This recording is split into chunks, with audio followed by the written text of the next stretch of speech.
You damn right. Hope everybody is having a good Monday. Hope you had a good Easter weekend. Maybe you got a day off at the end of last week, or maybe you're getting both days off. Folks involved in certain school districts I know got both days off. My lucky daughter and my lucky wife didn't have to deal with anything Friday or today. If you're in that boat, we hope you are at least chilling out and checking us out. We appreciate it. It's Chad and Zay on this Monday, and there's a lot of football on the board. There's basketball to get into. There's all kinds of good stuff. We'll cover as much as we can. I'm Chad Hastings, joined as always by Isaiah Collier. What's up, Zay? What up, Chad? How you doing, man? Man, I'm good, except for the old man moment I had yesterday. All I did was stand up from a table, and my back just said, Oh. Just to remind me, what's up? You're 48, and anything can happen at any time. So other than that, I'm good. I'm walking around a little stiff-legged today, or stiff-backed today. But other than that, I am good. How was your Easter weekend? It was good. It was Yeah? good. Yeah, I'll break it down a little bit. It sounds like you need that Diamond Dallas Page yoga. Yeah, I do. I might need to hit the mat today and get some things popping and cracking in the right way. Yeah. Because it is always good. I never feel bad getting off the mat with DDP yoga. I just need to put it back in my schedule on a regular basis. But So yeah, you've done it today would before? be a good day. Oh, yeah. I started doing it when I was about 40. From about 40 to 45, I was doing it pretty regularly. And it was terrific for me. And it's just one of those things that's kind of fallen off the schedule a little bit, again, with the job changing the way it did for me a couple years ago. And I'm daddy taxi, taking the kid back and forth from school and everything. And the fact that I can get lazy, I admit it. I will get to doing other things and then realize, oh, man, I should have worked that in. I should have done that. So I've got to get back on working out overall a little better than I do, and that does need to be a part of it. So hopefully everybody's back is nice and loose today as we get started on a Monday. Certainly Tiger's situation was not loose yesterday at the Masters. Ooh. That was rough to see. Not yesterday, but I guess ultimately – well, yeah, it was early yesterday when he decided to shut it down, or was that Saturday? Saturday is when he shut it down. Yo, That was crazy, man. I came on these airwaves and I talked about before the Masters, Tiger might being able to focus because he dropped old girl off the airport and kicked her out the crib. Mm-hmm. Now I'm coming in saying, anybody out there, karma is a SOB. You think Because- karma came and got his Oh, foot? yeah, treating no girl like ish. Uh-huh. Okay. Taking her to the airport, doing her wrong, not giving her the money that she asked for. I see how you've turned that around Yeah, now. you got to flip it. You try to make it good for Tiger, now you're making it bad for Tiger with the karma. I like Yeah, that. Simone Biles, you just got to flip it. That's all. And now Tiger Woods, this is what he deserves. I'm not wishing injury on nobody, but we know Tiger's got some serious demons. Serious. And him doing that to old girl, came back, bit him a little bit. Slipping and falling and stuff. Come on now, Carl, don't catch you. Buckling and stuff. That's not a good look, Tiger. Oof. That plantar fast flaring up. Yeah. Not a good look. Yeah, that old man limp came back big time in the rain. And that's something you always got to worry about. People that are listening right now, they've had that happen. Somebody that's out there, just a regular old, everyday Austin area golfer, they've been out there with a golf cart and they've slipped.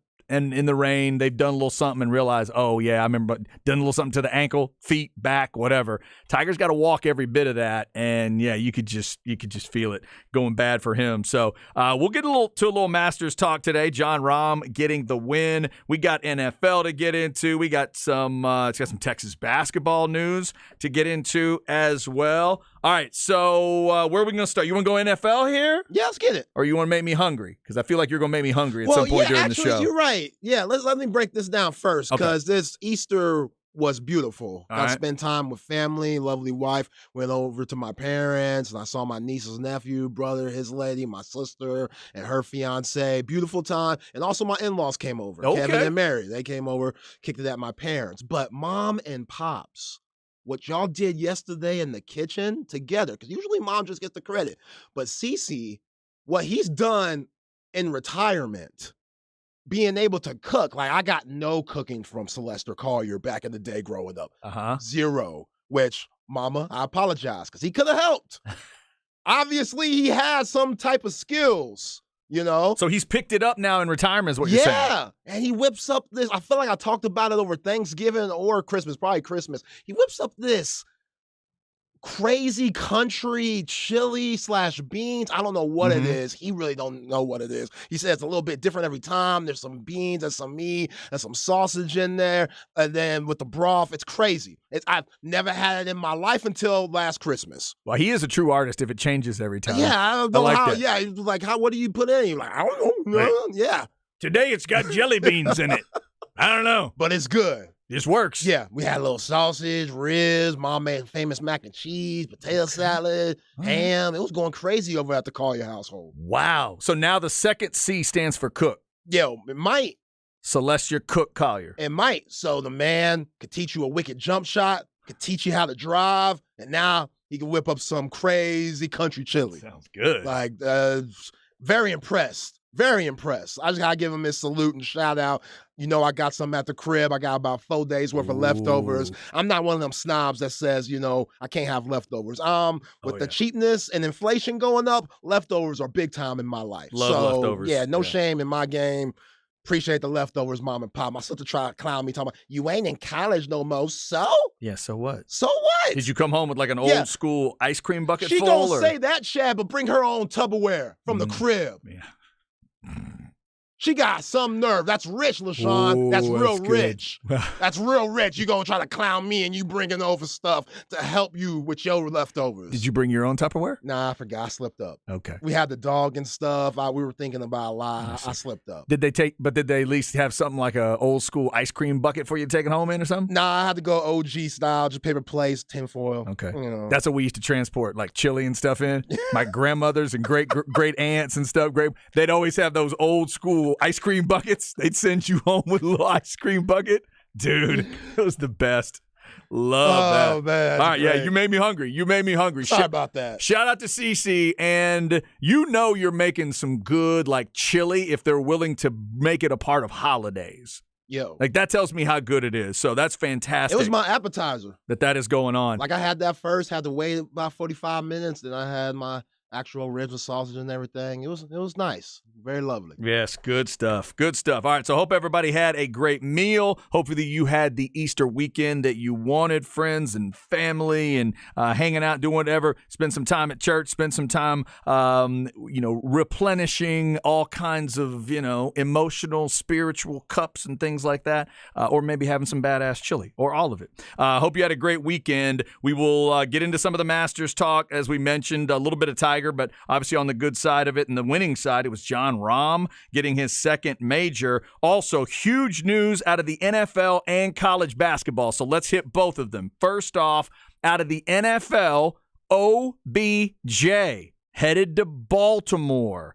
Zay coming out of this weekend. He is 30 years old, if you don't recall. And remember, the last time we saw him on the field, he was an absolute A-level badass. And he was on his way to being very possibly the MVP of that Super Bowl. His team ends up winning that Super Bowl, and we have not seen him since. He is now going to be a Baltimore Raven. And then, Zay, the way it was announced, at least maybe has Ravens fans thinking Lamar might care about this. Yeah, and there's an interesting video going around social media of those two at a club, and on the sign that the bottle girls, pop bottle girls, it says, welcome Lamar and OBJ, which right. Lamar's been there, so I get it. He has one foot out. They could have just meant welcome to the club. Welcome to the Champaign area. It's weird. It is weird, and it kind of just ties into all this Lamar Jackson mess. But, hey, it's a step for trying to get Lamar Jackson back. You mentioned that Super Bowl, and one thing that we've been talking about with the Baltimore Ravens, that Super Bowl with the Rams had, Cooper Kupp was the number one on that team. Cooper Kupp is, when healthy, one of the best wide receivers in the NFL. Him and Matt Stafford breaking records together. So it allowed OBJ as a number two to really thrive and to get mismatches that he really never saw at Cleveland or even in New York. And now him having two ACL injury. I don't know if the other one was ACL, but the one in the Super Bowl, that was an ACL injury. Was, the one in Cleveland was something. It was a big knee injury. You can't talk about his off the field antics. Like, he's cleaned up his act. We saw with the Rams, he was very professional, and he's not one of those guys that you have to worry about marrying, the net and stuff and kicking it. Like, you don't have to worry about those things. But how many steps has he lost at this point? And the $15 million that he got guaranteed, that's a lot of paper for a what-if guy coming in to me as a number 2. Like, he's not that. If this is 2017, huge get. Lamar's staying. We rolling, baby. Right. We rolling. So Hardball, we're going. We're about to mix it up in the AFC North. But it's after 2 knee injuries. He's 30 now. I just don't know.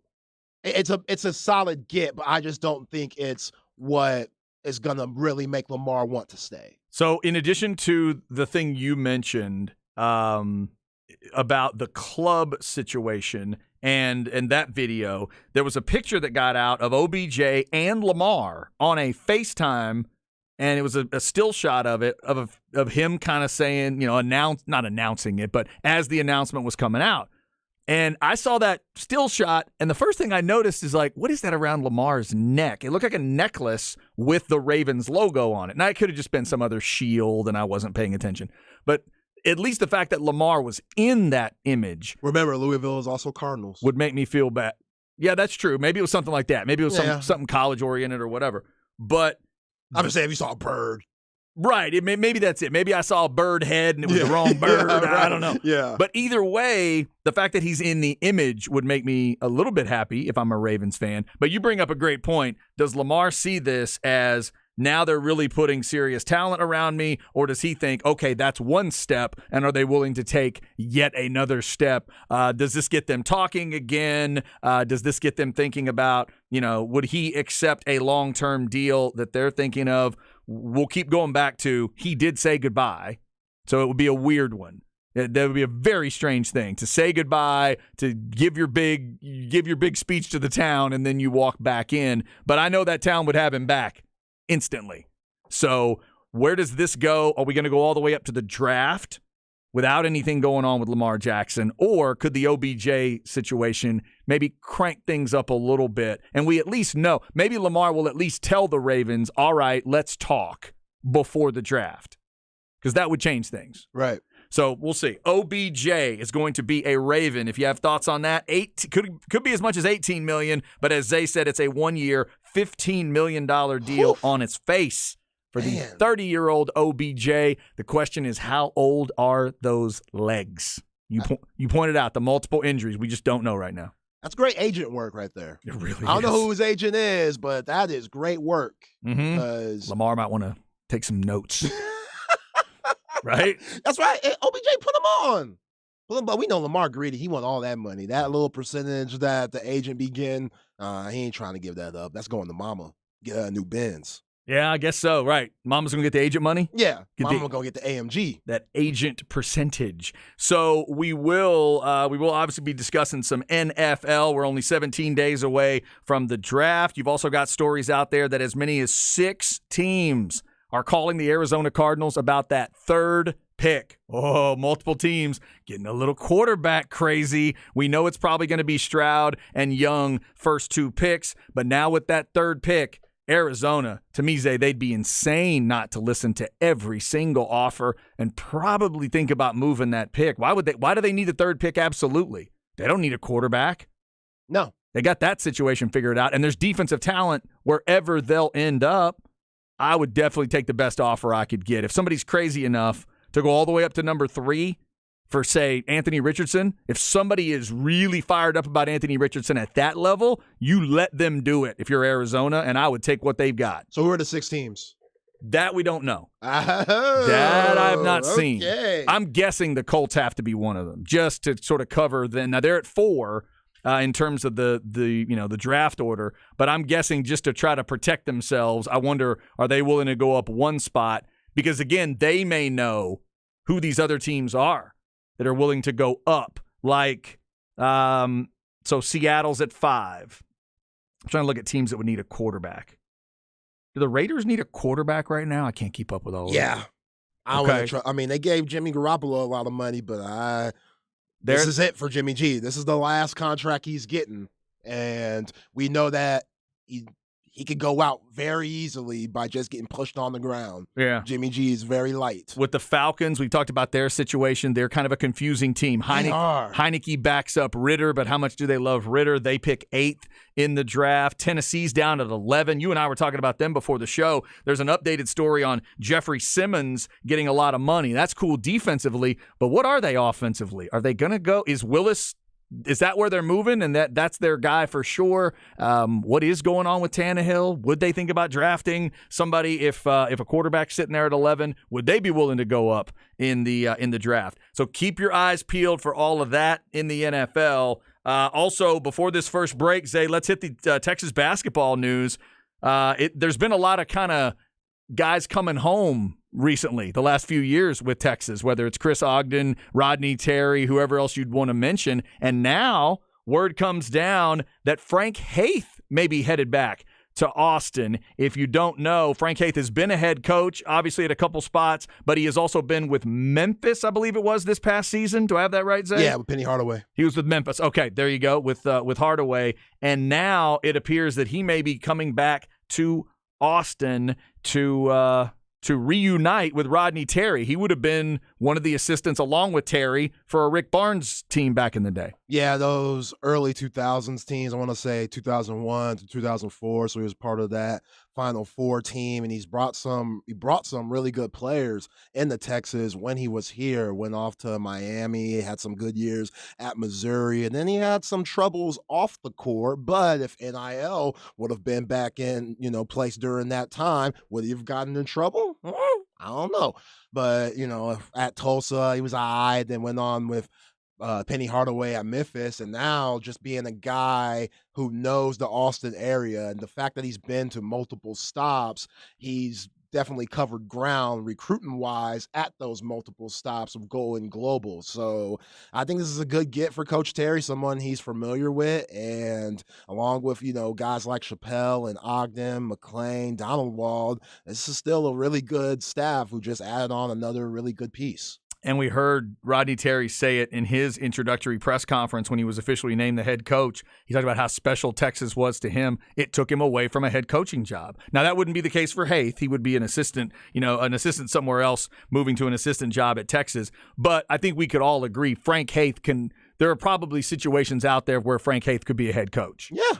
And he obviously has been one before, much like Ogden and a couple of the other guys that had been on the staff last year. So interesting reports coming out that Frank Haith looks to be returning to Austin. We'll ask Joe Cook about that coming up at 1:05. Joe of Inside Texas will join us then. So we got a lot going on today. Also up next, how about the NBA? Play-in game set to go tomorrow. The Mavs were being investigated by the end of the weekend. And what the heck happened with the Timberwolves to finish the season? We will get to all of that. Also coming up in the crab bag, I'll get you a review of some UFC and a little UT tennis as well. Somebody sent us a text earlier in the show, said, "Yes, sir, Chad, Izzy got the job done." Yes, he did. I'm so glad I was wrong. We'll talk about that before the hour is done. If you want to jump in on the Specs text line, 337-3776. Also, got a special Monday night Texas baseball game for you on the horn. We'll tell you about that coming up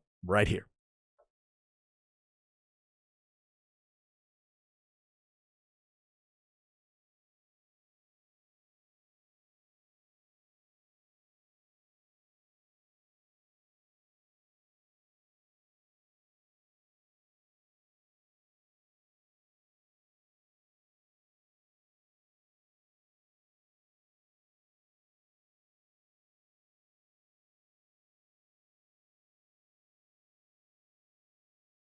All right, this is Chad. Let's talk a little Apple leasing. Went on a little trip with the girls over the weekend. We went up to the Dallas area, kind of hung out in Arlington a little bit, and came back. And throughout the trip, saw a couple situations where the hood was up. Looked like somebody had a car that had been going a few miles, and they were trying to get something figured out, and smoke's coming out and all that kind of stuff. And we've all been there on the old side of a car, on that very end where you're putting all kinds of money into it just to try to keep it running. But with Apple Leasing, you get to pay for the part of the car that you're using. You're always going to have a newer car, so you're not worried about that kind of stuff when you're on a trip like that. Maybe you're getting away for a weekend with the family. Apple Leasing can make sure that's a little bit of an easier situation. It's the easiest and safest way to get a new car, any truck, any make, any model. Remember, same discounts and incentives that the dealers do. Another thing I saw this weekend was all kinds of dealerships. Now when I pass dealerships, I just think,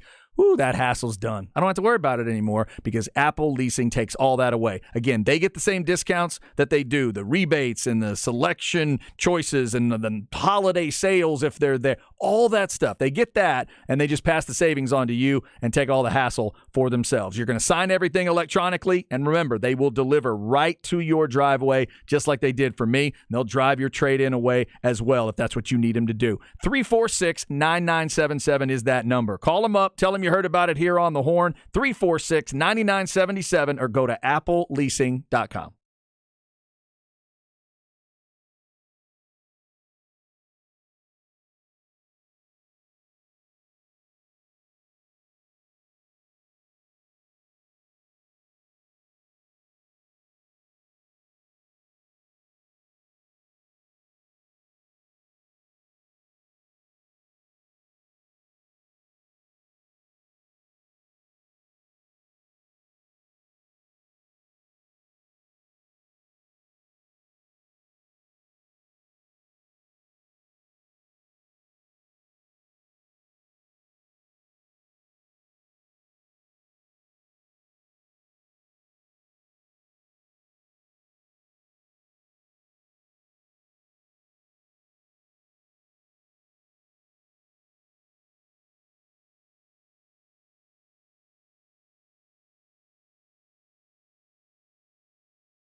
Chad and Zay.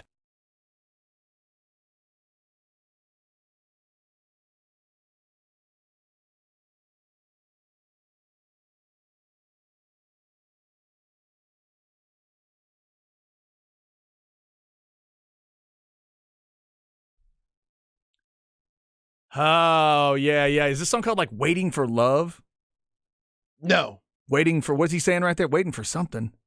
No?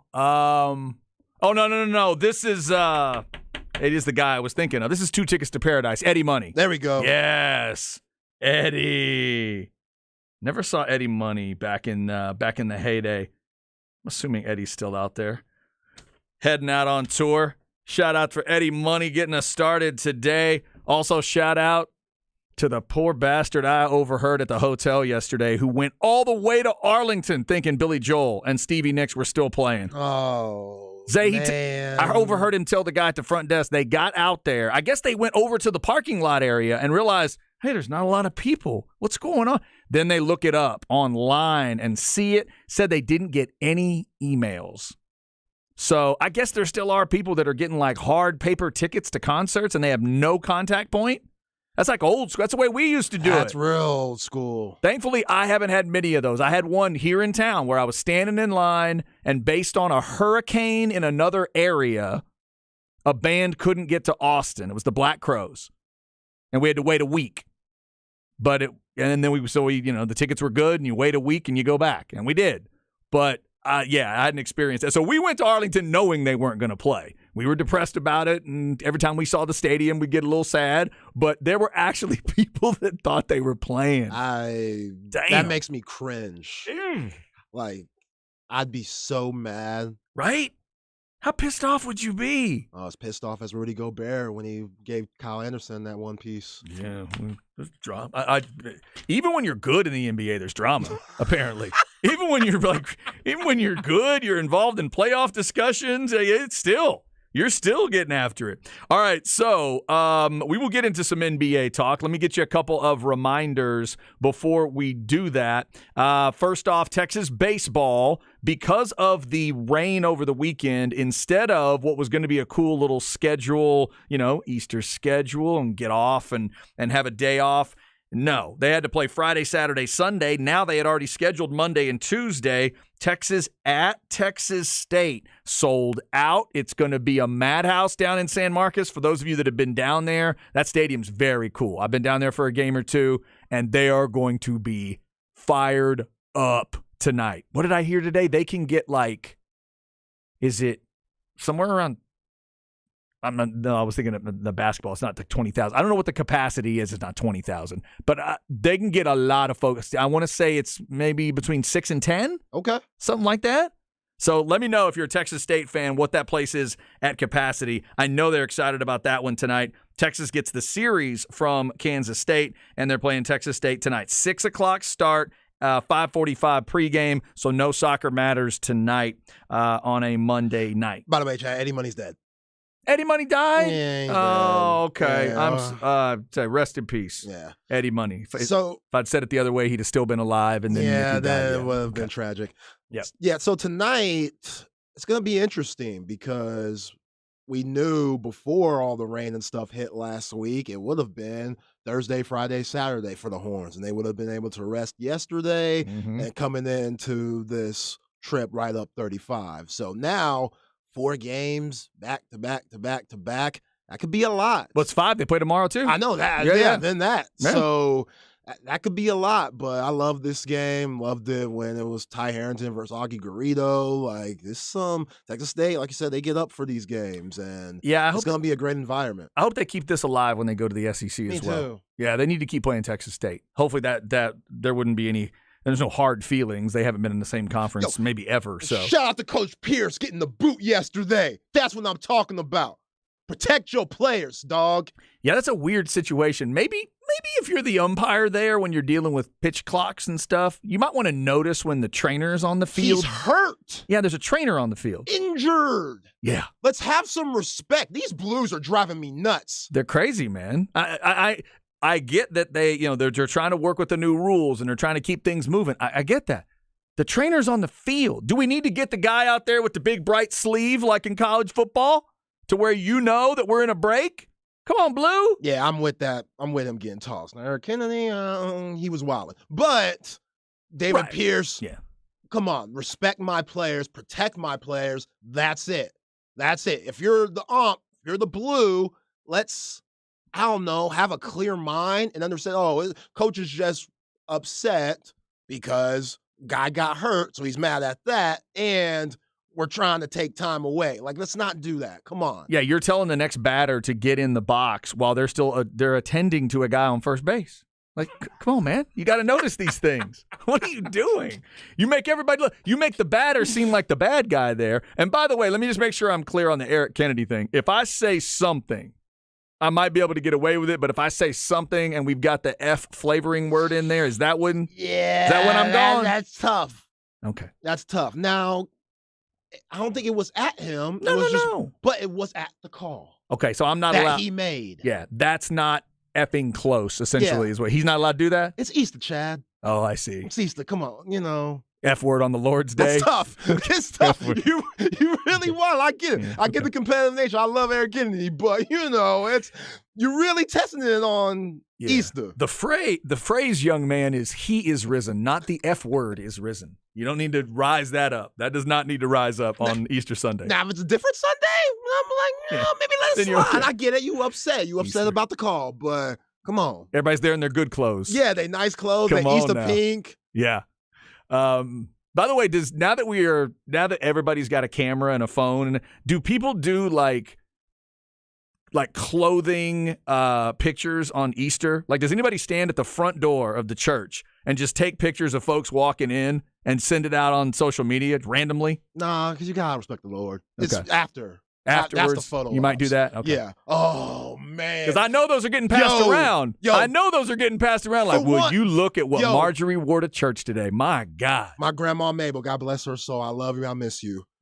Already, service is like 4 hours, but she knew everybody. Oh no. So, Grandma, you saw these folks last week. You're talking about the same things. Little Johnny, he's still going to school. You asked about him last week. Not much has changed in a week. We got to know about him again. And you can't leave until she leaves. You can't leave till she leaves. That is about an hour 20 plus already for the 4-hour service. And she's stunting with her hat. She fly to the T, and she taking pictures with everybody. That's why she's got to take time, because people need to see those clothes. Yeah, I got to take. She kind of flicking me in my ear because for some reason, why am I not energetic? She wondering, like, where's your energy at, boy? I'm like, Wait, where's your energy in the receiving line at Easter service? Is that what you just said? I just can't look like I'm miserable. That's what basically you were saying. You got to not look so depressed. You better not look depressed up in these lovely clothes you got on. Hell no, can't take that. That's fantastic. Hope everybody had a good Easter Sunday as we get ready, we get started with the week. Some of y'all went to that 3-4 hour service yesterday. Whew. Oh yeah, that's rough. We hope you got through it.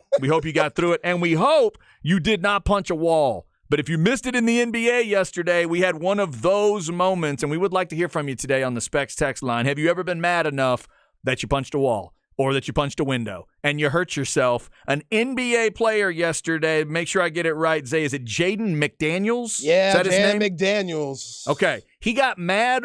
Something happened. He walks away from the bench down the tunnel, and you can see him throw a punch.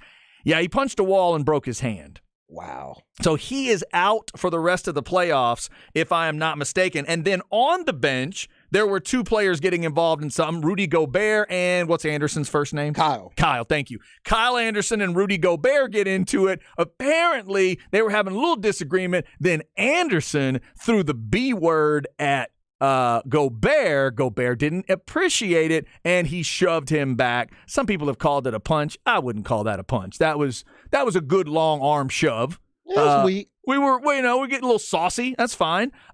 So the tempers are flaring as Minnesota gets ready to go into their playoff situation. They will be in the 9. Are they in the 9-10? No, they're in 8. My bad. The 7-8. They're playing tomorrow. They're playing tomorrow against the Lakers and the winner of that will be the 7 seed in the West. So, Zay, what did you make of? Let's go to the bench first. What did you make of the whole Gobert thing?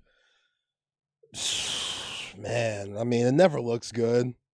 And, this team this year, Karl-Anthony Towns, he's been hurt majority of the season. So when they got Rudy Gobert, they thought they were going to take off.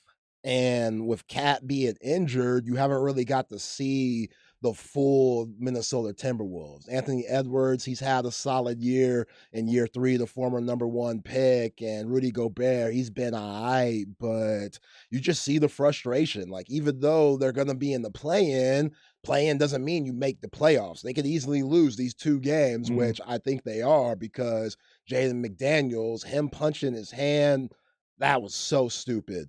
Because his assignment for the 7-8 game winner moves on into the playoffs is LeBron James. So he's one of their defensive specialists. Yes. Oh, man. At 6'9", he would be the guy that would be assigned to LeBron James, who dropped 36 last night, 8 threes, and crowned himself who is locked in.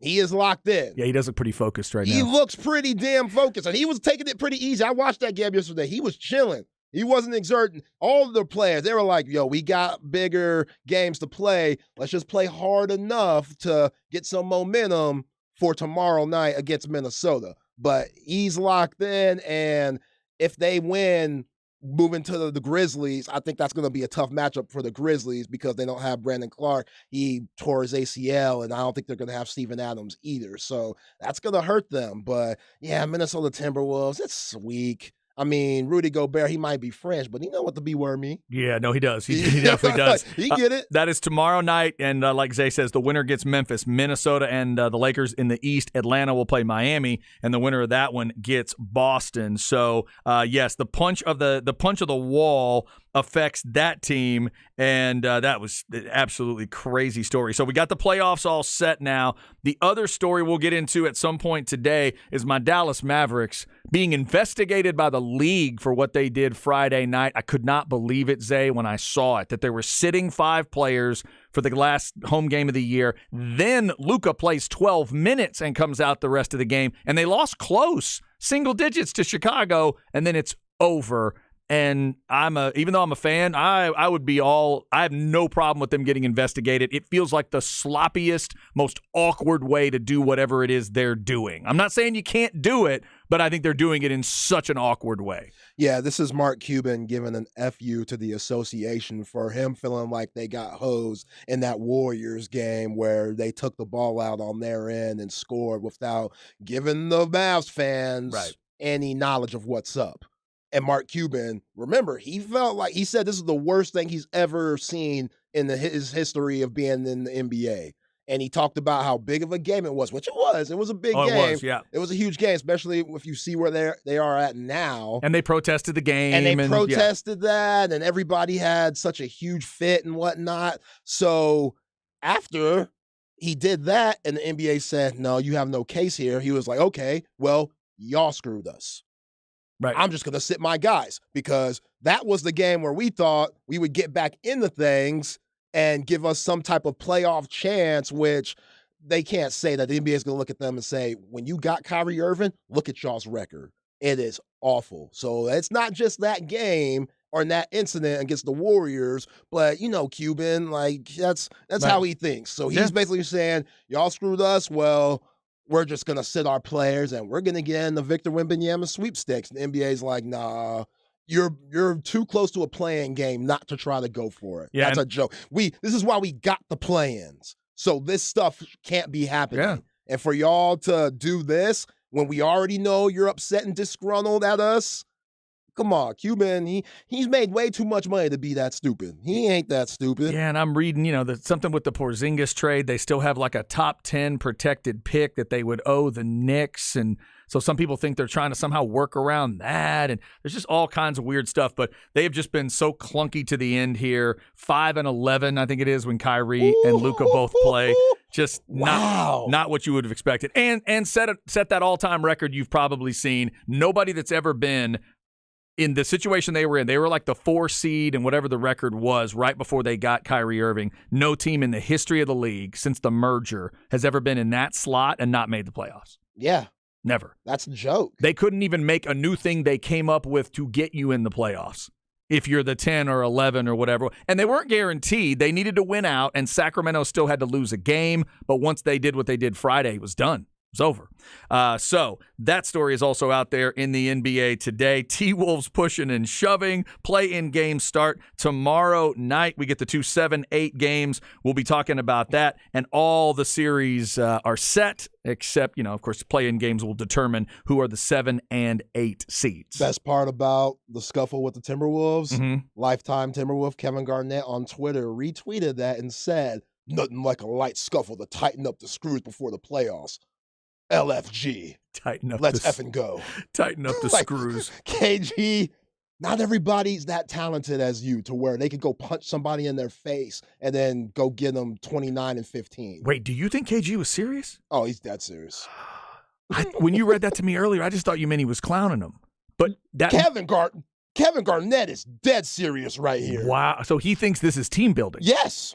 Okay. Because this is what he was about. He loved stuff like this. He loved fighting. Loved getting in people's face. Yes, Yeah. loved fighting teammates because he thinks that everybody's competitive. This is everybody just wanting to win, and you butt heads, which that is true. There's a certain point to that. But when you're doing it with all the cameras around, like there's a huge difference between what Draymond Green did to Jordan Poole at practice, which you hear about stuff at practice all the time because you're competing against each other. You're playing like 5-on-5, doing these 4-on-4 drills, 3-on-3 drills, etc. So that's where tempers flare. It can't be out in front of everybody on the bench. And you on the same team playing against the Pelicans? You can't do that. No, you cannot do that. That does not need to happen. KG, come on, bro. Wow. So tomorrow we'll be talking about those 7-8 matchups. If you want to jump in on the Specs text line, 337-3776. Somebody texted, you need to pre-scout the doors. A pocket door or a cheap bathroom door is hollow. Punch those. Don't punch those nice solid doors. Or in this case, a wall. You don't put. It's a wall. It's a tunnel in an arena. That's not going to be hollow. Yeah, because I have a bad pain tolerance, so punching anything never registered for me. But I always did the Cuba Gooding Jr. Boys in the Hood. Just punch the air. Just make sure nothing's around. Punch air. These cops always messing with me. Leave me alone. You're so fine. You're gonna love me. Exactly. Like, do all that or yell in the pillow, something. But anything physical like that, I'm not with it. Hey, earlier you talked about that's one of the keys to DDP yoga and other kinds of yoga. It's not about the contact; it's about that tension. You just you get the tension; it can still be beneficial. That's what I'm saying. Just don't hit stuff that's really, really hard. That's dumb. All right, so NBA headed to the playoffs with all kinds of good, crazy drama installed. 1 o'clock hour, we'll start it with Joe Cook of Inside Texas. We'll talk Texas baseball as they got the win, and yes, people are talking about Coach Pierce getting thrown out and the umpire missing some situations, multiple things in the game. We'll get into that with Joe. Up next in the crab bag, I'll get you a review of UFC, plus a big event UT-wise coming up this weekend, and a shout-out to a UT star in one of the spring sports that one of our guys is keeping an eye on. We'll let you know about that. We got a flex segment at 1:30 as well. Busy Monday after an Easter weekend. We hope everybody had a great one. Glad you're with us. This is The Horn.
Chad and Zay.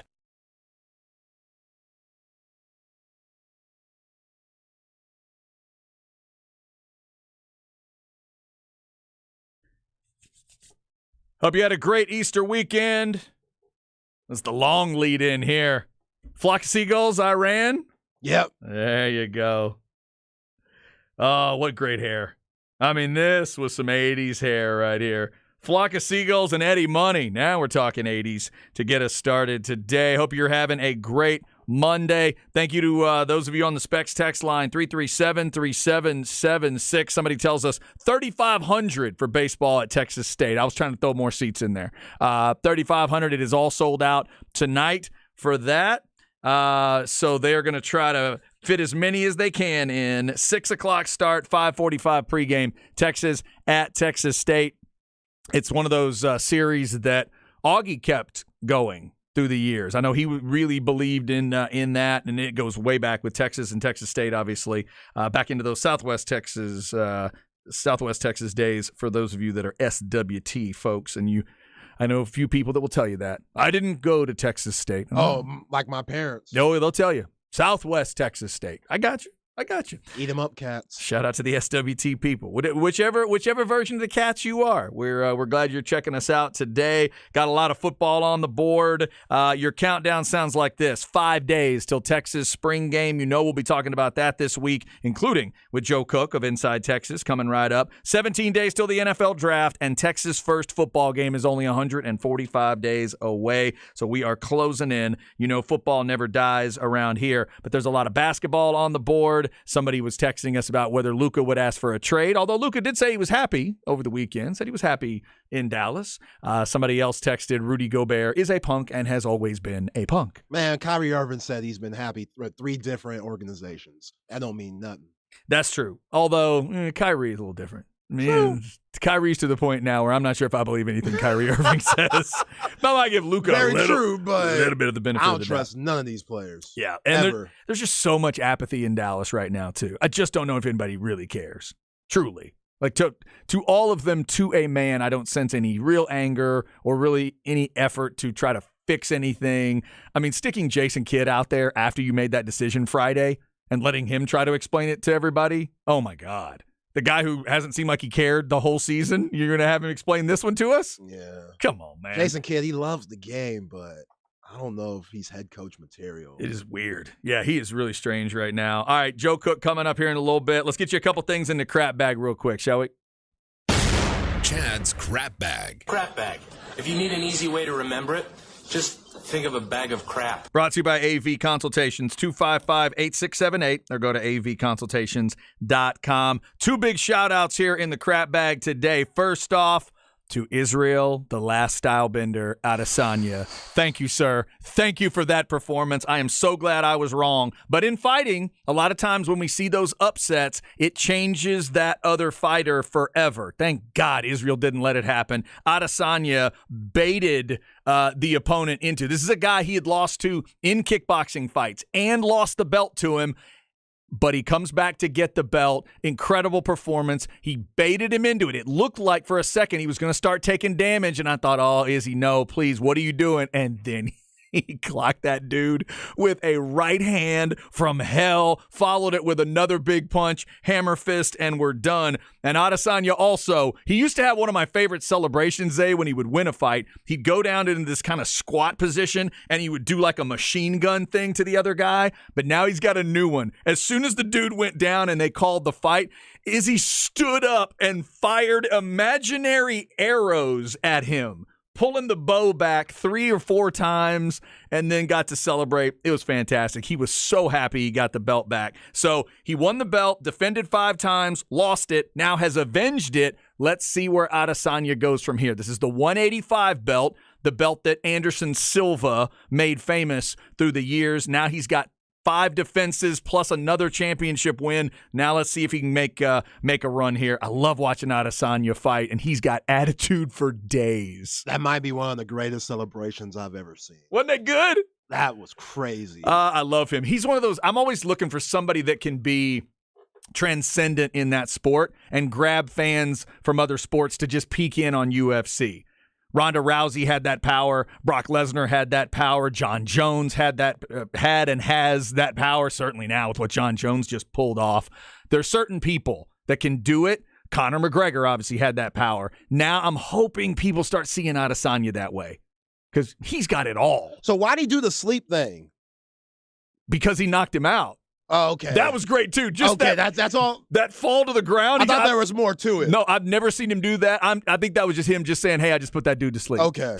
And he did a full like stunt fall. Yeah, he was acting the fool. He took like a full pro wrestling bump on that one. Then went all the way to the ground. Congrats to Israel Adesanya for that one. Also, happy retirement to Jorge Masvidal, a fun fighter to watch, but he admits it is different for him now in the cage, and he's going to retire after that loss to Gilbert Burns. Also, let me give a shout out in the world of tennis. Our man Tennis Tom is always keeping me up to date on UT Stars, but in this case, it's a UT star trying to get her love at the pro level. Peyton Stearns, remember, if you may know that name, part of the national championship team for Texas women's tennis. First WTA final. Now, she did lose in 3 sets over in Columbia, but she is fighting her way, trying to claw and scratch her way into main draw status at the big, the bigger events and Grand Slams and stuff. So all the best to Peyton Stearns, but she's playing really good tennis right now. Made her first WTA final. And speaking of tennis, if you want to follow this Texas men's tennis team, they are on another great run. They swept Baylor over the weekend. They are going to face TCU this Saturday night over at the tennis facility here in town. You can go to the spring game and then get over there because they play at 7 o'clock. So hopefully we'll get good weather next weekend for that. So if you want to go check out Texas men's tennis, Saturday at 7. Shout out to Tennis Tom for keeping us updated on all that good tennis action. All right. Okay, so people are on the specs line are saying that Izzy did the sleep thing because oh boy's son that he knocked out did it during their last fight. When Izzy got knocked out. This kid's like 8. That's awesome. Oh so he did that to get back at the 8-year-old? That's strong. That is strong. Yo, any motivation. Yeah. If it comes from a toddler, a grown-ass man, a kid, any motivation, I'm with it. With it. But to do it after you knock them out? So he was after the arrows? He was specifically mocking a child at that point. I would love to go on some rant about how that's terrible and awful, but it's kind of cool. It is. I mean, it takes a lot to get in that cage, man. It takes a lot to get in that cage and have them close the door from the outside and be willing to fight somebody. Like you said, you got to find your motivation wherever you can. You know what? It's a parenting moment. That kid grounded. Parenting moment. Parenting moment. Yeah. Maybe. I don't know about grounding, but it's definitely a moment. My son gets me knocked out on TV in front of millions. Somebody gonna get in trouble. Hey, I watched that fight. His son didn't get him knocked out. He got himself knocked out. No, son didn't help. It wasn't like son could hop in and help out. It's all part of it. That's all a part of it. And so the dad's got to explain to him, hey, we both might have pumped him up a little extra. I pumped him up a little extra because I took his belt. Then you clowned on him. So I got in there thinking I could keep the belt. I was wrong. And now they caught you on social media crying. We're both going to have to eat that, son. We're both going to have to deal with that moving forward. Yeah, son, you can't be crying after I get knocked out. Because you're part of the reason why. I blame youngster. Youngster. Funny. I don't know if I'll go that far. That's got to be a bit of a traumatizing thing. Like, it's bad enough if you're the kid of like a professional wrestler or whatever, but in this case, when we're talking about a legit knockout, yeah, this ain't no Dominic Mysterio, right? Like, this isn't if it's scripted and predetermined. There's still obviously a physicality there, and people can get hurt. But in this case, to see your dad get smooth knocked out like that. And that hammer fist does not look good. Even though the hammer fist wasn't that tough a hammer fist, they allow those things, and he got one decent hammer fist in before the ref called everything. That's got to be tough for a kid to see. He don't get no ice cream for at least 2 weeks. No dessert, no nothing. You better eat his vegetables, too. That's great. I'd love to hear that conversation. But, Daddy, you should have just blocked the punch. That's not on me. That's not on me. That's new. I totally forgot. That's new. He got new arsenal. He got more in his bag ever since you clowned him when I knocked him out. I have not. I did not know that story. I did not know the story, and I can't believe Adesanya remembers it from the previous fight. That's crazy. All right, coming up, your 1 o'clock hour, Joe Cook of Inside Texas. Let's talk Texas spring game. It is only 5 days away, and Texas baseball gets the series win against Kansas State, and they're turning right back around and playing tonight. We'll discuss it all coming up on The Horn.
All right, let's go hour number 2 on a Monday. I just retweeted, thanks to Zay for finding the updated side-by-side video of the Israel Adesanya pettiness. I hate how much I love this pettiness. Go check it out. Zay is at ain'tthat_Zay on Twitter. I'm at chastings1049. It's even worse pettiness than you think because the first thing happened in 2017. This isn't when he lost the belt in UFC. This is that kickboxing knockout from 17, Zay. That means Izzy's been holding this one for 6 years against this kid. Yeah, he can still be grounded too. Oh my God! He can still be grounded, and maybe he needs to. He deserves a punishment. Grounded. Oh, that's so crazy. All right, so we hit a little bit of that in the crap bag today. We got football on the board too. We'll hit football and baseball with our next guest. I'm Chad Hastings. He is Isaiah Collier, and we do this about this time every Monday. Let's go to the Vaqueros Cafe and Cantina hotline. He is Joe Cook of Inside Texas on 3.com, and then he's at Joseph Cook 89 on Twitter as we are closing in on the spring game. How are you, Joe? Doing good, guys. Thanks for having me on. Look at this. We get there. We get there together. The countdown is almost done. We're 5 days away from the spring game. Exciting stuff. So by the time we talk to you next, it will be done. It'll be all the breakdown and the unnecessary, breakdowns and reactions both ways for what a spring game can be. What are you most looking forward to as we get ready for Saturday? Yeah, that's a tough one. I'm looking forward to seeing how these wide receivers play. And I guess you can go ahead and throw Jatavian Sanders in with that group. So I guess the pass catchers. This year, we kind of have this sense that without a bona fide 1-2 punch, 1A, 1AB, or 1A, 1B punch like Bijan and Roschon, that we may see some more passing game.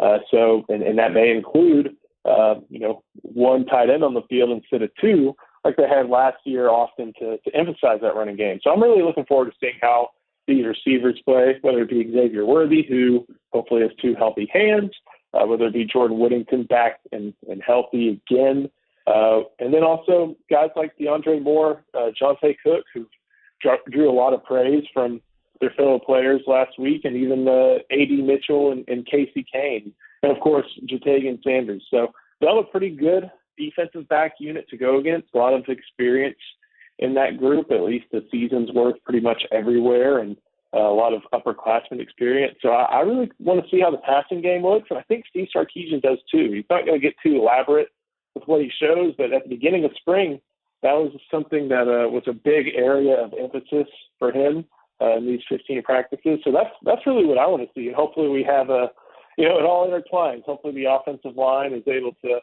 give Quinn Ewers and maybe Malik Murphy and Arch Manning enough time to do everything, but then, maybe we want to see some sacks as well. But if put on the spot, I want to see the passing game and Quinn Ewers with the receivers. Joe, when somebody changes positions, a lot of people just think of the negative, why they have to change positions, where they're not getting it done at their former position. And you look at somebody like Savion Red, and I know you saw that video that's going around social media where he scores that touchdown. You see guys like Bijan Robinson hyping them up and stuff, and you just see pictures, and he just looks like the guy that gets off the bus, and you're like, man, he's a running back. He's that type of guy. We know the running back room is deep with Keelan Robinson, Jonathan Brooks, and we know Cedric Baxter, CJ Baxter has a lot of hype, but it's still just such a what if. But Savion Red just seems like a guy that you got to find somewhere to get him the ball and put him on the field, right? Yeah, it seems like it. And with how many different personnel groupings Steve Sarkisian likes to throw out, whether it be one running back, one tight end, or one running back, 2 tight ends, and variations all over the place with those 2 positions. He seems like he's a guy who you have to put a 0.5 after one of those when you're talking about how he fits into the offense. He can move into the backfield. He can go ahead and maybe split out wide and catch some passes. And that's someone who can change the rules of the defense that they have to follow. And that's not just with the position that they have him and the responsibilities they give him, but what he's been able to do reportedly, and more than just on that video clip you saw. It's something that he's done a good job of throughout the course of the spring.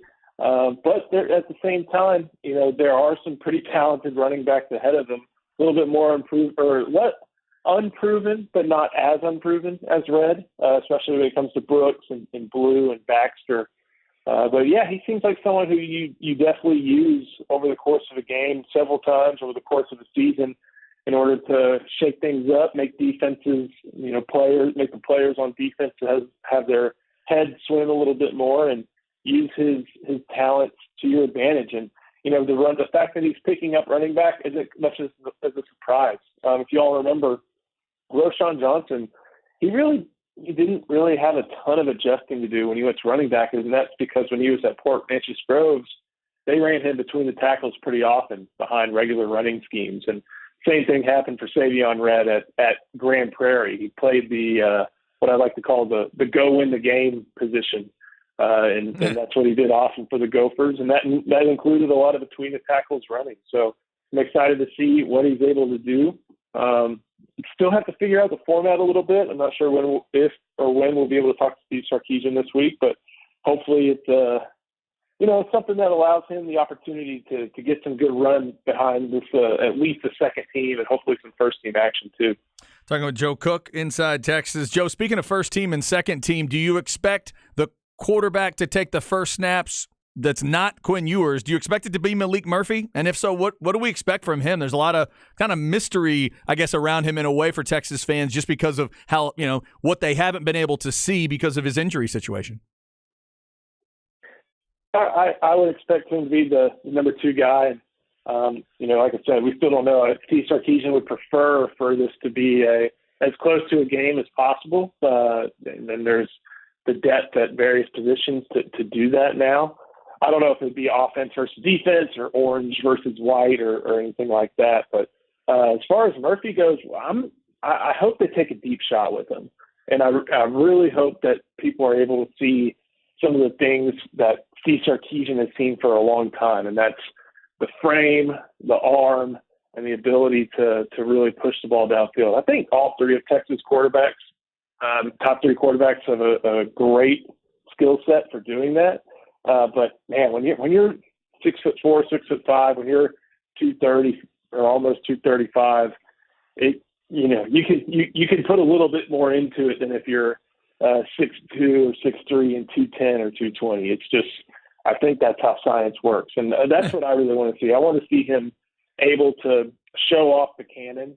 That could include trying to fire into some tight windows. And Jatavian Sanders last week even mentioned that a little bit, talking about how he was asked about, who throws, is there any difference between receiving passes from the quarterbacks? And he didn't say there was much of a distinction between any of them, but he took a second to note that Maalik Murphy can fire it in there pretty well. So I'm excited to see him. I think a lot of Texas fans are too, just because he was Steve Sarkisian's first quarterback that he really recruited out of high school ranks, had an awesome reputation out in California, but we just never have been able to see him in the program. They get a lot more opportunities with practice, but they haven't had as many opportunities as they'd like either. So I'm really excited for him, and I hope he does some really cool stuff, because he's got an awesome personality and someone that a team can be drawn to, and it'll be fun to see him work. And that's not to say it wouldn't be fun to see Arch Manning work. I think the stuff that was evident on his highlights back at Newman, just the mechanics, I think that'll play. But we'll see. When you're second and third team, you don't get a lot of time behind some of the offensive lines that maybe piece together here in a spring game. Mm-hmm. Joe, last year, this team defensively, they were really good at getting pressure on the quarterback, even though they didn't get the quarterback down as much as you would like. With all that pressure, they were still really good. And the guys that they brought back, you got to be confident with them. But the edge rushing, though, that's still a question mark there. Barron Sorrells, he had his time this past year where he had some solid games. And we know Justin Finkley, that type of athlete he is. And you think about Colton Vasek coming in and Ethan Burke in his second year. What can we expect from the edge rushers this Saturday and leading into the 2023 season? If there is a first team, I wouldn't be surprised if it's Barron Sorrell on the strong side and Ethan Burke on the weak side. Though it could be Justice Finkley as well. Those are, they just have to get to the quarterback. They have to bring him down. And you saw some progress last year from Barron Sorrell. It was a pretty limited sack number in 2021. Now you got more in 2022. I think he had 5.5 or something like that. But there are opportunities for more than that. Everything we've heard over at Inside Texas, and that's a place to be for all the information leading up to the spring game, indicates that they think it's going to be better. But there's still a pretty spirited battle going on at that weak side position, even with Burke and Finkley being the standouts along with Juwan Tapp. I think there's one thing to consider, and it may not really be evident over the course of the spring game, but just because of how plain they keep a lot of the different things, I think there's going to be a good chance that during the course of the season, Pete Kwiatkowski starts to, I hate the term exotic blitzes because it makes me wonder what domestic blitz looks like, something like that. I wouldn't be surprised if they try to make a few things happen to give guys matchups. Even Steve Sarkisian has talked about this. Start to work the defense and present a murky picture for the opposing quarterback and offensive line, and try to manufacture pressure that way. Of course, they want it to come plainly from the front four or via 5-man pressures, but I think they're going to try and move some guys around and help the defense in that regard if they don't get the exact, results from the front four or 4-man pressures that they offer. Joe, you know what that domestic blitz is. That's Reggie White, just bull rush. There's no idea. There's no trickery. It's just, I'm going to shove you into the quarterback. That's what that one is.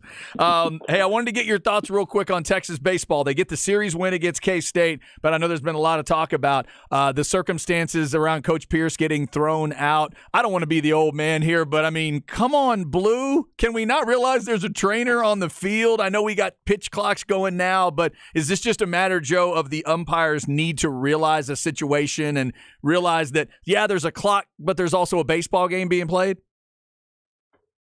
Yeah, that's just poor situational awareness. And we've all seen Coach Pierce get heated, and that certainly it wasn't his first ejection at Texas. But I don't know if I've seen it go down that way. If there's an ejection, you're not going to be happy. You're going to have some words. But I think he was justified in saying so. It wasn't that it was just a missed call. That wasn't a strike, or that you've been given that zone all day and you changed it on that. That happens, and that's baseball. It was just a total mismanagement of the situation with a player who was injured, who David Pierce did a great job of defending and making sure that he was there for his player and showing that, hey, you need to respect the fact that I'm trying to take care of this guy who's being looked at by the trainer. We don't need to get out of here in 240 instead of 250 just to make sure that Mitchell Daly is ready to go. That's my shortstop. So makes a lot of sense. Of course, David Pierce will be back. Eric Kennedy, that ejection, that's a tough one. Balls and strikes. They always say if you argue balls and strikes, you'll get wrung. But man, that I haven't seen an angle that made it look like that was a strike. So Me either. I understand his frustration. I understand his frustration. I can see why he may have said something. And the old saying is the magic word when it comes to umpires is you. It's not that was a bad call or that was messed up. It's you messed up. And I don't know if Eric Kennedy said that. It could have been a balls and strikes thing, but unfortunately, with the way the NCAA works, he'll have to sit out tonight's game in San Marcos versus the Bobcats, and that's tough. That's the top of your lineup. That's a guy you really like to be the catalyst of your offense, and he's got to probably. I think he stays home in Austin for this one. I don't think he gets on the bus, so we'll see what they do. I wouldn't be surprised if. I don't know what they'll do. Maybe Dylan Campbell, maybe somebody else gets that opportunity at the top of the lineup. Okay. Yeah, Joe, you can't be cussing out the Blue on Eastham, man. That's tough. That's tough. But let me ask you this on the basketball standpoint. Coach Terry just hired Frank Haith back to the 40 acres. He was previously at Miami, Missouri, Tulsa, and with Penny Hardaway in Memphis. What does this mean for the coaching roster, and what does Haith bring back to the 40 acres? Yeah, it's someone who knows this area pretty well. Was at Texas, I think, from 01 to 04. Had some overlap with Rodney Terry during the beginning of his first tenure here in Austin as an assistant, and definitely a guy who works on the recruiting trail. That's going to be essential in these next couple of years with Trey Johnson up in DFW in that 2024 class, and the portal always being a constant thing to have to mind.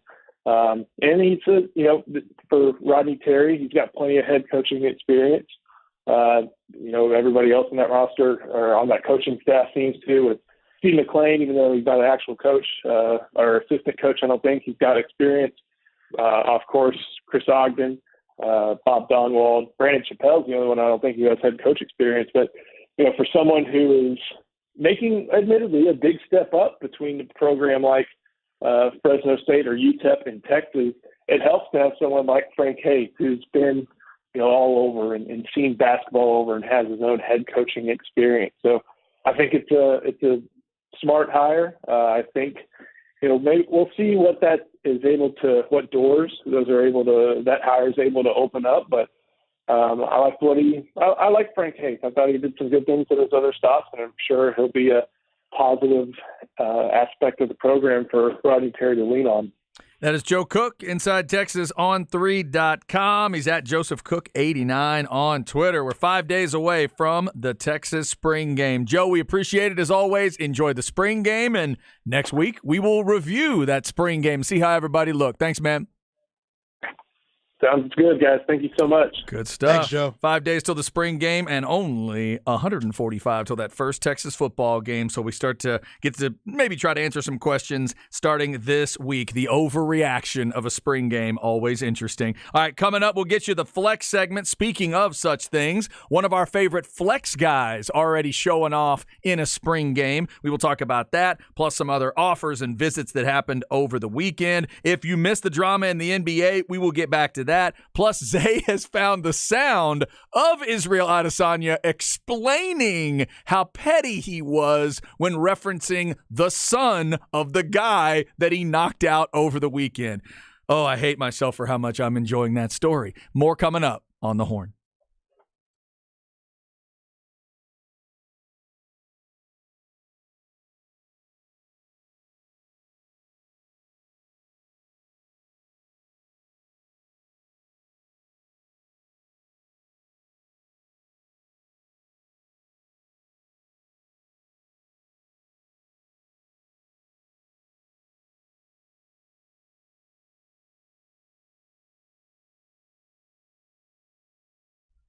You want to have a catch. That makes me laugh every time. Well done, Buck. Sinus and snoring specialists, they're doing a whole lot of well done over there, and they have been for over 20 years. Dr. Slaughter and his crew, the very latest in ear, nose, and throat technology with the crazy weather going that can happen this time of year, weather changing so quick from hot to cold, wet to dry, all those things that can mess with your sinuses. You know it can mess with your allergies. First off, they can get rid of your allergies for good. You can live in the Austin area like I'm doing now, like I've been doing since 2017 without worrying about allergies. I used to get 2 big attacks every year at least, and now, knock on wood, I don't worry about it anymore because I went into the allergy center. They test me for 50 different things at once. Find out what you're ultimately allergic to, plus asking other questions about things that might bother you just in your nose that might not show up on that skin test. They combine all of that. They create a special treatment that helps you get rid of your allergies for good. So you can do what I did and not have to deal with the allergy stuff. I don't do the sprays anymore, the pills anymore. And after about a 3-year period, I don't even need those drops anymore because my body has developed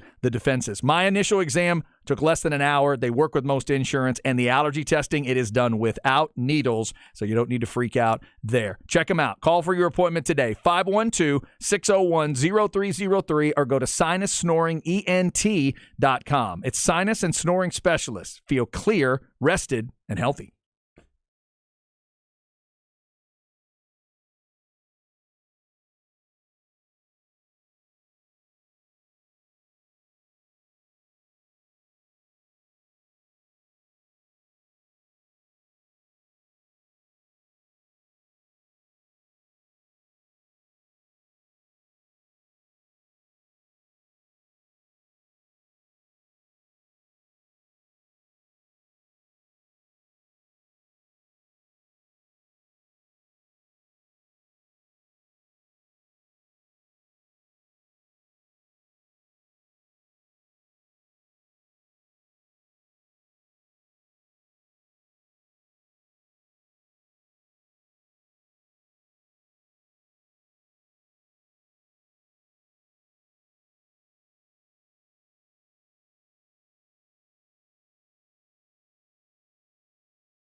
Chad and Zay.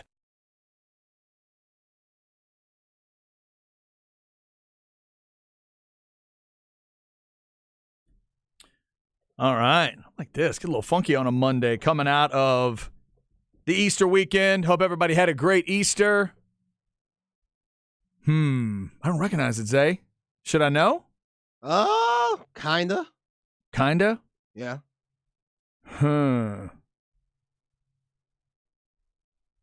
I don't know. She's not singing yet, but She?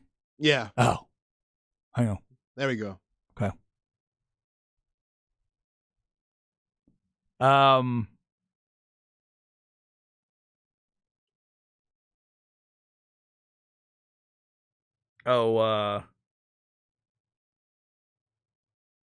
Is that Gloria Estefan? No.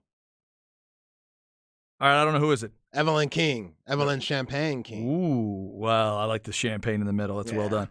Evelyn King. All right. Evelyn King, Flock of Seagulls, and Eddie Money getting us started today. We appreciate all of you out there listening in on a Monday. By the way, we do have our album swap discussion set for this week. And this is a week where we have not heard either album. So I'm picking one that's kind of in my realm, not super familiar with this artist, but I was watching the award show the other night and I saw this Jelly Roll guy, and I watched the country community put their arms around him, and I thought, let's check that out. So we're going to listen to a Jelly Roll album called A Beautiful Disaster from 2020. And last week, Zay admitted in the hip-hop realm, there is an artist, a legendary artist, that he's never listened to an album of, and it's Lil' Kim. And I can't wait. And my face lit up because I've always wanted to listen to a Lil' Kim album because there's lots of swearing and dirtiness, and I've heard she's one of the best at it. So we're going to check out Lil' Kim's debut solo record, Hardcore.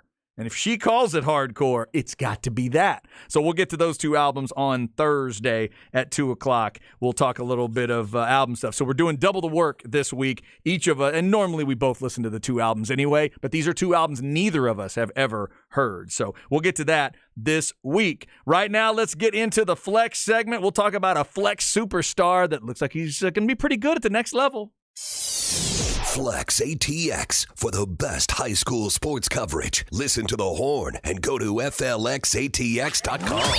Flex 30 is brought to you by Brain Vault. Brain Vault is a revolutionary and patented mouthguard that has been proven to help reduce the risk of concussion. Visit BrainVault.com and join the movement. And yes, what I just said is probably a big overreaction. Let's try to be patient if we can. But you know how excited people get when you see one cool highlight, and you can check that out at FlexATX on your social media. Cedric Alexander, the star from LBJ that set the AISD rushing record. There is now a video from the spring game this weekend. Looks like it's raining in Nashville at the time. And Cedric Alexander got, I'm assuming this is his first touchdown, officially, unofficially, as a Vanderbilt Commodore. So congrats to Cedric for that. At Ced28_, and if you don't know, he's an SED Cedric. So at SED28_ for Cedric Alexander at Vanderbilt. He looks pretty good in the black and gold there, Zay. Yeah. I mean, we know how good he is, breaking records here in the ATX. I think he could be a guy that could come in right away and give them a spark and maybe turn some heads in the SEC. The other thing I'm looking forward to seeing at this next level, and this is the thing, we may not, how much are we going to see Cedric Alexander in really close, tight, competitive football games? At LBJ, sometimes you didn't see it one way, but at Vanderbilt, you might not see it the other way. You know what I mean? Right. So when will he be in those? Because he is such a great combo of size and speed. Let's hope that he can get himself into some good, meaningful games there. We know he's getting a hell of an education at Vanderbilt. So you can check that out at Flex right now. Also, shout out to Jay Skoglin over there at Vandergrift. He gave Sam Houston some love for an offer. Marcus Boswell is a name we've been talking about in the 24 class from Lake Travis. He got a Rutgers offer that he let everybody know about. And then, Zay, a name you and I remember from last year. Remember the name Thompson Vickery? Remember that big number 11 edge rusher from Drip? Springs, yeah. Yes. Thompson tweeted out a thank you to the Yale coach. And remember, Garen Duncan, the receiver, is going to Yale. he has handwritten letters. There must be 15 of them in this picture from the Yale football coaches. That's a nice touch. Nice touch. He said, thanks for that. And he says, I am looking forward to being there this summer. So I guess that's at least an offer from Yale. I don't know if that's a full commitment yet, but at least an offer. And you can check those handwritten notes out and how many of them there are there at flexatx.com. A lot of cool stories there. Please, if you have the stories of your folks in your area, we got a lot of them. There were some Westlake guys that went to Air Force over the weekend, including Jake Helms, the talented long snapper, Noah Long, the talented running back from Liberty Hill, got some love from Columbia and was thanking them for their attention over the weekend. So all that stuff, put it out there and make sure to tag FLXATX so Flex can let everybody know about those cool stories. But good to see Cedric Alexander at the next level. We'll see what he can do at Vanderbilt. Good stuff there. All right, so as we go through this Monday, we hope you are having hope you had a great Easter weekend. We come off of the weekend with a lot of football to get to. OBJ going to Baltimore. And by the way, to update that story, $13.8 million in a signing bonus. Oh, man. Say, I saw 1 year $15 million, and I thought, wow, I guess he did get the kind of the neighborhood he was looking for. But his actual salary is only like 1.16. Something like that. They were able to get him that kind of a signing bonus. Now, what does Lamar Jackson do off of that? How do the negotiations with Baltimore and Lamar Jackson react? Yeah, I mean, he has to be a little bit happy because OBJ is his guy, but Lamar Jackson's not dumb either. He knows OBJ ain't that same dude he was in 2017 playing for the New York Football Giants. Mm-hmm. Now, I love how OBJ has matured and, you know, he's done all the right things off the field. He's not a distraction like he once was. And you can't be. I mean, he's 30. We know it's National Football League, not for long. They call it that for a reason. So you better be respectful, Cam Newton. And if you want another opportunity, which he's getting now, but he's not that number one. And if the Baltimore Ravens and Lamar Jackson are expecting that, then they're definitely going to be in for a big surprise because that's not what OBJ is going to bring. Now, is he going to bring a really good number two when healthy? Yes, but I say when healthy because we don't know that. We don't know if he'll be able to stay healthy, and Lamar Jackson knows that too. So I hope it works out. I mean, the Ravens, they haven't had a 1,000-yard receiver and I don't know when. So at least they got one on the roster now. And, yeah, I don't think this really pushes the needle for them. But, hey, if him and Lamar Jackson are tight off the field, this might help.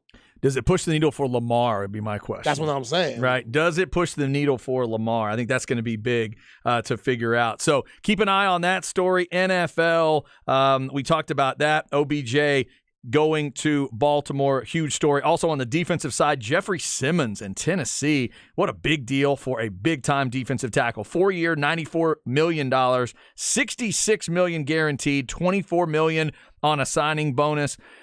I guess I'm not the only one that thinks he's a super freak, Zay. I've been talking about this guy for a couple of years and just watching the incredible stuff he does. I love it when a defensive tackle can be that impactful. Obviously, we've seen it with Aaron Donald and certain other guys, but now Jeffrey Simmons, the young man who played at Mississippi State, is getting all that money. He was going to make like $10 million if he did his fifth-year player option. Now he'll make like, what's that, 23, 24?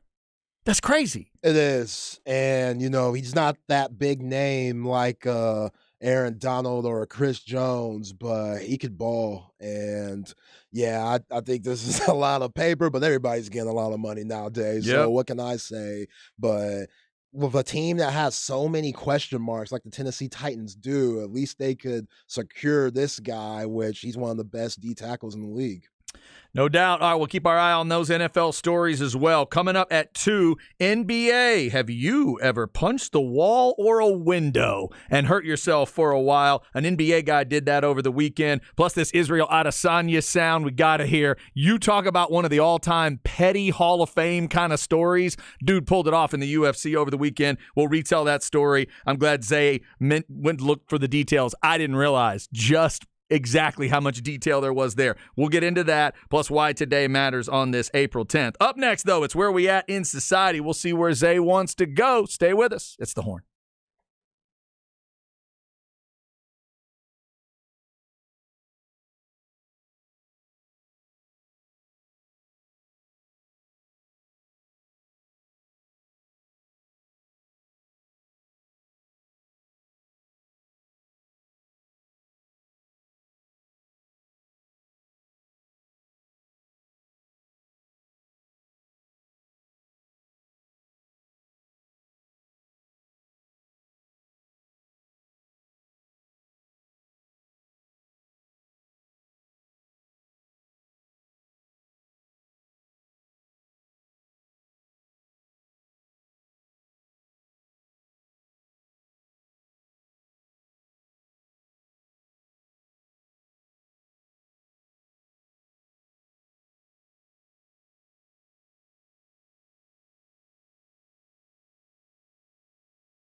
Chad and Zay.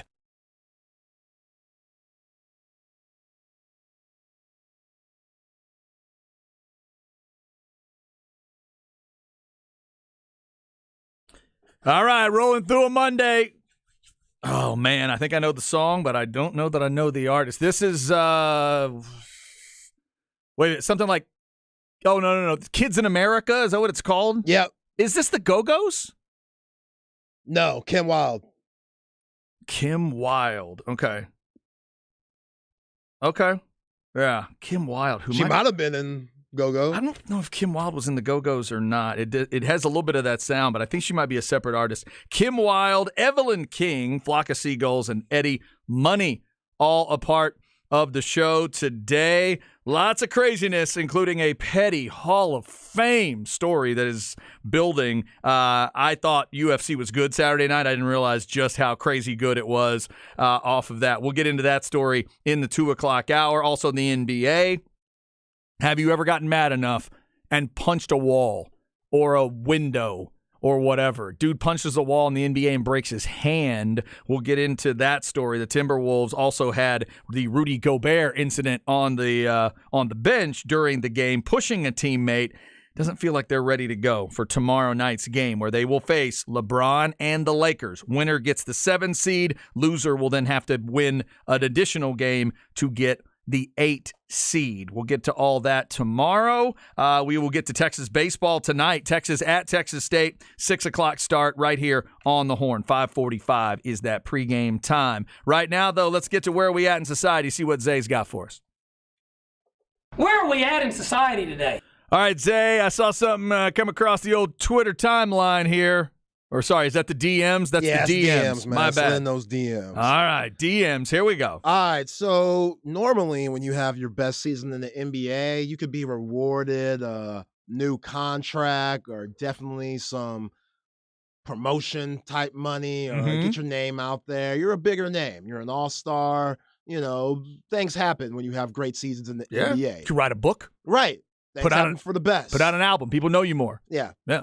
For Larry Markkinen and the Utah Jazz, maybe not so much. Larry averaged 26 points, around 9 rebounds this year, his best season in the NBA. He was traded for Donovan Mitchell and a few other guys from Cleveland. So Utah really didn't lose the trade like a lot of people thought they would have, with Larry Markkinen having the all-star season he had. But he is from Finland. And in Finland, Section 127 of the Constitution mandates that all males under 30 have to serve in the military for at least 6 months. Wow. Yeah. That's his off season? Yes. So he'll be in Finland, back home, serving in the military for about 3 months, which he's going to have to come back because they said professional athletes, they serve some time, they go back to work, then they have to come back and serve the rest. Okay. So, yeah, he's got 3 months, and he's going to go knock it out. And let's hope if you're in charge of that particular military unit, you will do everything in your power to make sure that Lauri Markkinen does not end up on the front line of an actual skirmish. Yeah, I think that'd be best. It's probably going to be all right. Because he's the first NBA player from Finland. Is that right? Ever. Okay. So first guy in this situation that the league would have dealt with. Right. So he's a big deal up there. It's a little different thing. NBA coaches and front offices, for years, they have been used to, with the European influence of the game, they've been used to checking in with guys on their national teams. This one's new, though. Hey, how are things going in the military? We good? You all right? How's boot camp? Yeah, wow, that's crazy. Well, best of luck to Lauri Markkinen. Is he about to turn 30? Is that why the story's coming out? Or no, I think a couple of years now. Okay. So, is he going to have time to work on his game? Because that's what you do in the offseason. You work on something so you can bring it back when October comes around and you're ready to go. Well, I'm assuming what you do is, what I would at least think, is there a way to set him up as kind of a, traveling USO show, if you will, for the Finnish military? Like, you set it up to where wherever he's stationed, occasionally he will do basketball expos. He will do basketball drills. Put on clinics and stuff. Exactly. He will have clinics. He will have camps. He will to build morale. That's a big part of it. You got these men and women out there. I'm assuming women can serve in the Finnish military. I don't know all the details, but you have these young people willing to defend their country, and you want to keep the spirits up. So you do all kinds of stuff, right? You have music. You probably have comedians come in, like we've done with USO tours. They probably have something like that in the Finnish military. Now he could become the basketball side. Yeah, Larry, that's true. That's a good way to flip it. Yeah. Larry said to the Salt Lake Tribune, it's something that we have got to do before we're 30. So I just figured if we're not going to the playoffs this year, then it'll be a good time to do it now instead of postponing it, then eventually have to do it or make it up in time. He also said he decided to do it now and see how it goes because he's obviously never been. And yeah, it's just a must for Finland people. Wow. How about that? All right. Best of luck to Lauri Markkanen. If you missed the NBA rundown once the season ended in terms of those Utah Jazz, they are not in the playoffs on the western side of things. Denver and Memphis are waiting to see who they're going to play. Denver's your 1 seed. Memphis is your 2. The series we know, Sacramento, Golden State. Zay, you asked for it. You got it. That's the 3-6. Sacramento's in trouble. You think so? Yeah, they're definitely in trouble. I mean, this is what the Warriors, they have no need to play for the regular season. And they've dealt with injuries and all types of stuff. So the Andrew Wiggins, they've dealt with a lot of things. Mm-hmm. Now Andrew Wiggins is back. They got Gary Payton II back basically for nothing.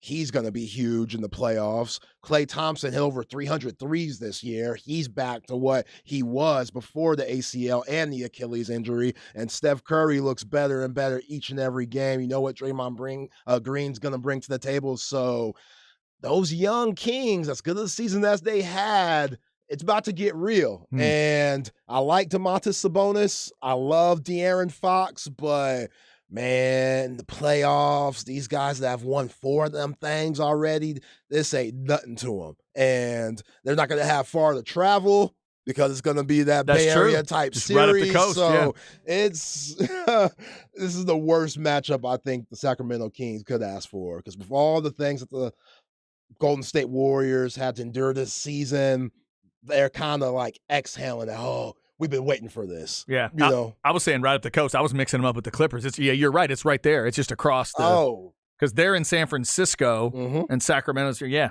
You're right. So nice and short there. Yeah. Malik Monk comes off the bench. He might be 6th man of the year in the league. He has to be huge. 20-point games, which he's done that a lot this year, but he's got to be huge because there's going to be so much attention on De'Aaron Fox and Domantas Sabonis, Kevin Huerter and Murray. They're going to have to hit shots, but those guys are all so young. They're not proven, and there's nobody in the playoffs that's more proven than the Warriors.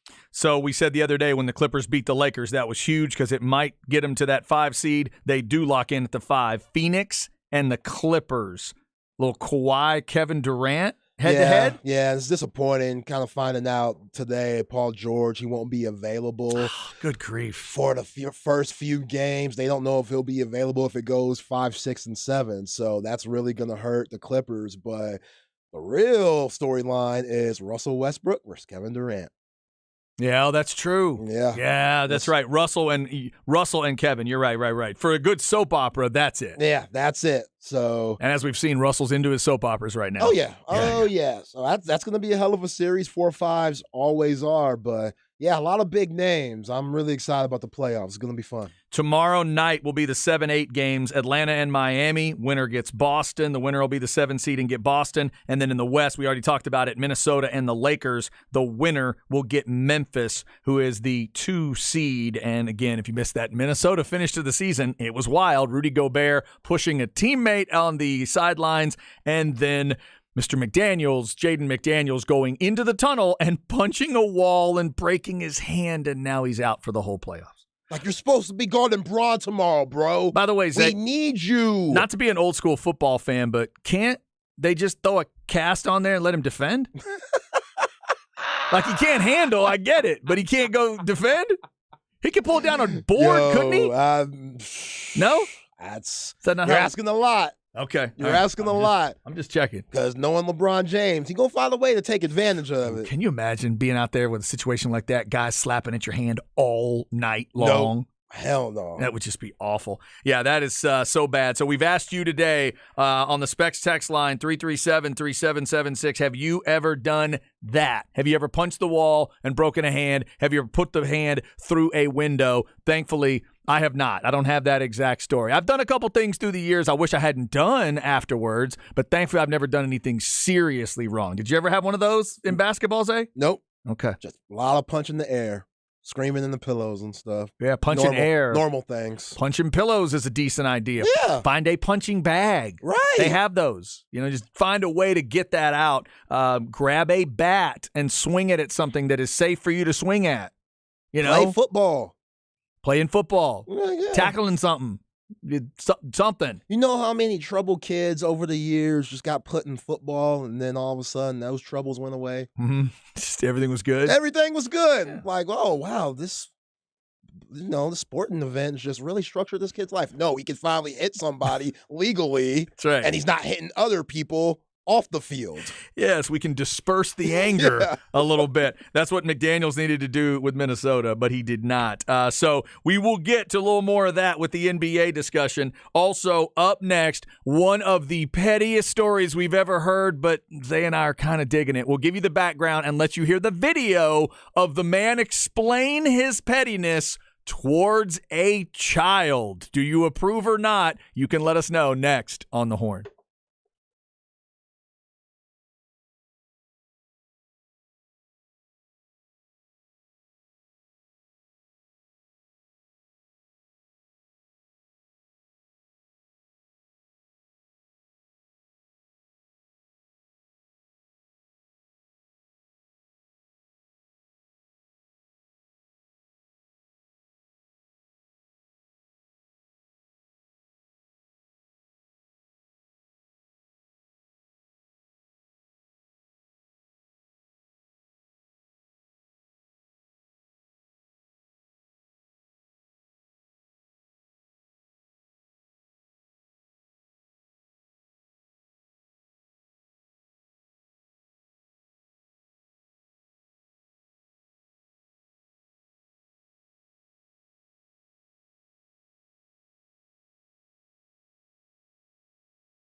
Chad and Zay. All right, getting the third hour started on this Monday. I'm Chad Hastings. He is Isaiah Collier. He picks out a beat for you and me to start this third hour, and himself for that matter. What do you got, Zay? The Game. One Blood. One Blood. Because of my love of pro wrestling, when I heard there was an artist called The Game, I was interested. I haven't checked him out though. You thought it was like a Triple H? Well, no, I thought of Triple H. I knew it was a separate artist. I just have not listened to a lot of it. How good is The Game? He's good. Yeah. Very controversial. He dissed Eminem on like a 10-minute song recently. 10 minutes? Yeah, he just straight up recently said, I'm better than him. Wow. Like, I think M's overrated. Okay. Pull the race card. If M was black, he'd be nothing. All this and that. Like, all right, Game, yo, whatever. That's your prerogative. Do I think you need to diss him for 10 minutes? No, but if you know Game's history, he was in G-Unit at one point in time. Oh. He was close to Dr. Dre Mhm. and Eminem and everybody at Aftermath. He was in Aftermath. So We've had those we've had a guys- falling out. exactly. All those guys remain tight. 50, Dre, M, while Game doing his own thing. I see. I mean, Eminem did tell us back in the day, if he was black, he would have sold half. He didn't have to graduate from Lincoln High School to know that, right? M said that? I think I got those lyrics right. Didn't I get those lyrics? I don't. M has a lot of lyrics, so Yeah. I believe it that sounds right. I believe that's in. Is that White America? Okay. If I was black, I would have sold half. Yeah. Yeah, that's a great song. The That might- Game's good, yeah. okay. Game is good. I have He to just check. has him and 50 had beef for a long time. He likes beef. There's a lot of beefing going on in that world. Yeah. It's intensity. It's the intensity and it's the anger of the music. Sometimes it creates that. I get it. There's a lot of stuff going on there. All right, so the Game beat gets us started this hour. There's a lot of stuff going on. We have asked you off of this NBA story of McDaniels of Minnesota punching the wall. We got an update on the Timberwolves coming up here in a second. But Jaden McDaniels punches the wall, and we asked you, have you ever done that? You ever gotten that mad? Somebody says, I got pissed and punched the windshield of my 69 Chevy truck in the early 90s. Ooh. Broke the damn windshield and my hand in the middle of basketball season. No bueno por nada. Yeah, that's not good. Not good at all. Not good. Interesting they brought that up, Zay. I told you the story I heard from this Masters. Brooks Koepka told the media this year that he was so pissed last year by the way he played, he tried to put his hand through the back window of his rental Mercedes at the Masters. And thankfully it didn't work, and he got to throw off a joke about, I guess those Mercedes windows are really strong. Thankfully his didn't work. For a lot of people, like this person that texted us, it works sometimes. Yeah, these guys, man, this anger, I need to see a shrink. It's tough. It's not taken care of. Somebody said, sad to say, I have punched a mirror, but it was while fighting my brother. He slipped the punch perfectly, and I ended up with a sliced open hand and got the name Scarfist. See, y'all family, you shouldn't be fighting in the first place. Yeah, there you go. And there's somebody, and then somebody backs me up on those Eminem lyrics. It says those are accurate. Yeah, Eminem admitted it. All right, so if you want to send us those texts, let us know. Specs text line 337-3776. Did you ever get mad enough and punch the wall or a window? I went to high school with a guy, an offensive lineman on the football team, and I remember the story was that his girlfriend broke up with him and he punched the wall and broke his hand. But being an offensive lineman, I think he might, I don't know if he still played or not. I can't remember if he missed time, but I remember us hearing about that and going, yeah, you need your hands as a lineman. I remember thinking, like, okay, she's nice. Yeah. I knew her. You knew the girl? I knew her. She was nice. She seemed really, but It wasn't worth that. Yeah, I kept thinking to myself. In fact, I'm probably so dumb. I probably told my girlfriend at the time, like, there's nobody, me included, nobody's worth punching things for, right? You don't need to be breaking your own hand over me, and I'm not going to do that over you. We're good there, right? Yeah. That's crazy, man. Yeah, I'm glad you let her know, because some women, they need that rush from the man. They need that, don't put their hands on them, but they need that, like, go fight someone for me, or this guy was talking ish, about me, or slightly touched my butt. Go fight him. Right now, I can't Straight be that up, guy. like, I'll never be that guy ever. Yeah. I'm so glad my wife is that girl to never put me in those situations as a man. Yeah, I'm definitely no fight guy. Mm-mm. No fight guy. Nope. Can't be doing that. So let us know on that. Also with this Minnesota story, let's update Rudy Gobert, Zay, because now he is not a part of tomorrow night. Yep, suspended for the playing game for his punch on Kyle Anderson on the court, on the sideline, during the timeout in front of everybody in the last game of the season on Easter. Would you have done that if you're the league? Do you think that had to be done? No, because I'm all about my paper, baby. Isn't this team? It's the play-in. I mean, isn't this team business? This is a teammate. And Yeah. everybody keeps calling it a punch. I don't think he punched him. I think he reached out and pushed him. I think he pushed him in the chest. He threw a punch. It just didn't connect, like, Okay. where you would feel comfortable saying it's a punch.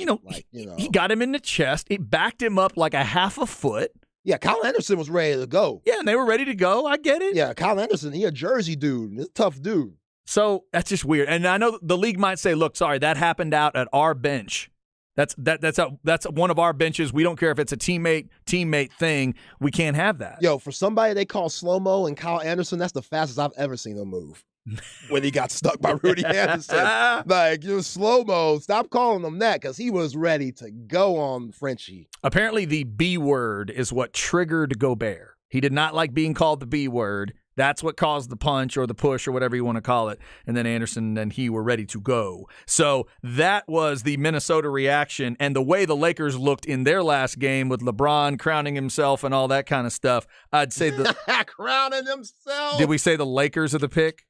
Yeah, I got Lakers. I mean, that is what happened, right? Yeah. Like, if you're the king, you don't put the crown on yourself. They have someone do that, don't they? LeBron just does some weird things like that where, are you trying to get hated on, fam? Like, I get it. That's a huge shot to hit your 8-3 from, like, 40 feet. That's a big-time shot. But crowning yourself, you make it too easy for the haters. You make it way too easy. Like, that was whack. That was so whack. That's his fuel, though. I think he loves it. He does love it. I think he likes being disliked sometimes. You have to be able to embrace that. Right. And I think overall he's finally learned how to kind of embrace that, embrace the villain role, and know that there's just going to be some people that can't stand you. Yeah, because it really started in 2011, right when he went to Miami, and he used that as an excuse. When they lost to Mavs, no, you played bad, and your doppelganger outcoached Eric Spoelstra. So, like, that's what really happened. You played bad. The Mavs had a really good team. Dirk was cold. Jason Kidd, Hall of Fame. Jason Terry, Deshaun Stevenson, Peja, Jose Juan Barea. Nobody missed a shot from the perimeter, and you played bad. Don't blame it on, oh, I embraced being a villain. That's not who I am. I'm a fun-loving guy. You see Space Jam 2? You seen Trainwreck? I'm a fun-loving, I'm a happy guy. Like, no, Bron, y'all played bad. Own up to it. And now he's finally been able to realize not many people like me. That's okay. I could still live my life. And he's got 4 championship rings. But, the crowning yourself stuff, no, that's weak. That's a little tough. That can be a little tough. But I do like watching LeBron perform. Tomorrow night, Minnesota and LA. Oh, I'm going to be so sad when he retires. Leaning Lakers, I think, right now on that game. We'll talk more about that tomorrow. Winner gets Memphis, and then Atlanta, Miami will be before that. The winner of that game will get Boston. Now, speaking of owning up to things, and speaking of, being as honest as you can, we have a crazy story coming out of UFC this weekend. I just mentioned the fight earlier, and I'll be honest, all I knew about was the fight part until I got to work today. Israel Adesanya wins the fight, gets his belt back. I was really happy for him because it's a cool, like, redemption's not the word, just kind of an avenging the loss story. And this guy, Alex Pereira, had beaten him in, he'd beaten him in multiple fights. Alex had beaten him in 2 kickboxing fights, including 1 knockout, and he had finished him TKO in their last UFC fight when he got the belt. So Adesanya beats him, big time knockout, puts him to sleep, hammer fist at the end, and he was out. He was laid out on the mat. Then Israel Adesanya goes to the side of the cage, and I thought he just was joking in general about his opponent. After he fired the arrows at him. After he fired the arrows, that's true. He did. He did fire the bam. arrows, which was an awesome celebration. Oh, it was so cold, boy. And then he falls down on his side and I thought he was just saying, hey, I just knocked him out. He was doing that, but now multiple listeners have texted in to say, oh, no, Chad, it's more than that. He was referencing Alex Pereira's kid. They're like, wait a minute, what are you talking about? So then we go back in time even further. There's a fight in 2017 when Adesanya got knocked out. And if you've seen the replay, you know he got smooth knocked out in a kickboxing fight from a kick, if I'm not mistaken. And it was in 2017. And at the time, Pereira's son is 5. 5 years old. There's video of it. You can see this. We both tweeted it out. I'm at C Hastings 1049. Zay is at ain't that _ Zay. Go watch the video. The kid is in the ring right near where Adesanya is, right before they announce the decision. He passes out, like he falls down. So Adesanya finds this is right by Adesanya too. Right by Adesanya. He so almost, disrespectful. Yeah, he almost made contact. So disrespectful. So then, this past Saturday night, when Adesanya knocks out this kid's dad, the kid is now 11 or 12, 10 or 11, whatever that is, about 6 years difference in time, right? He sees the kid, he points to the kid, and then he collapses on the floor, on the mat of the cage. So that's the reference he was making. And then there's a shot of the kid in his mom's lap crying. So that's kind of the setup of it. And Zay, just to make sure we know this is what happened, they asked Israel Adesanya about it in the post-fight, and I think we've edited this for everybody's protection, but check this out. Someone in the crowd and took a little dive. Oh, no, I'm petty, bro. I remember. So the first time he knocked me out in Brazil, his son came into the ring and then started to just lie dead next to me, and I'm like, I'll whoop your ass if your dad don't do it for you. But then, I looked for his kid, and I pointed at him, and I saw him, and I was like, hey, just to remind him. Yeah. So that is exactly what that was. That's some Zay, you appreciate petty. Where does this fall on your petty Hall of Fame? I mean. This is Mount Rushmore stuff. This is Mount Rushmore stuff. Well done, Izzy.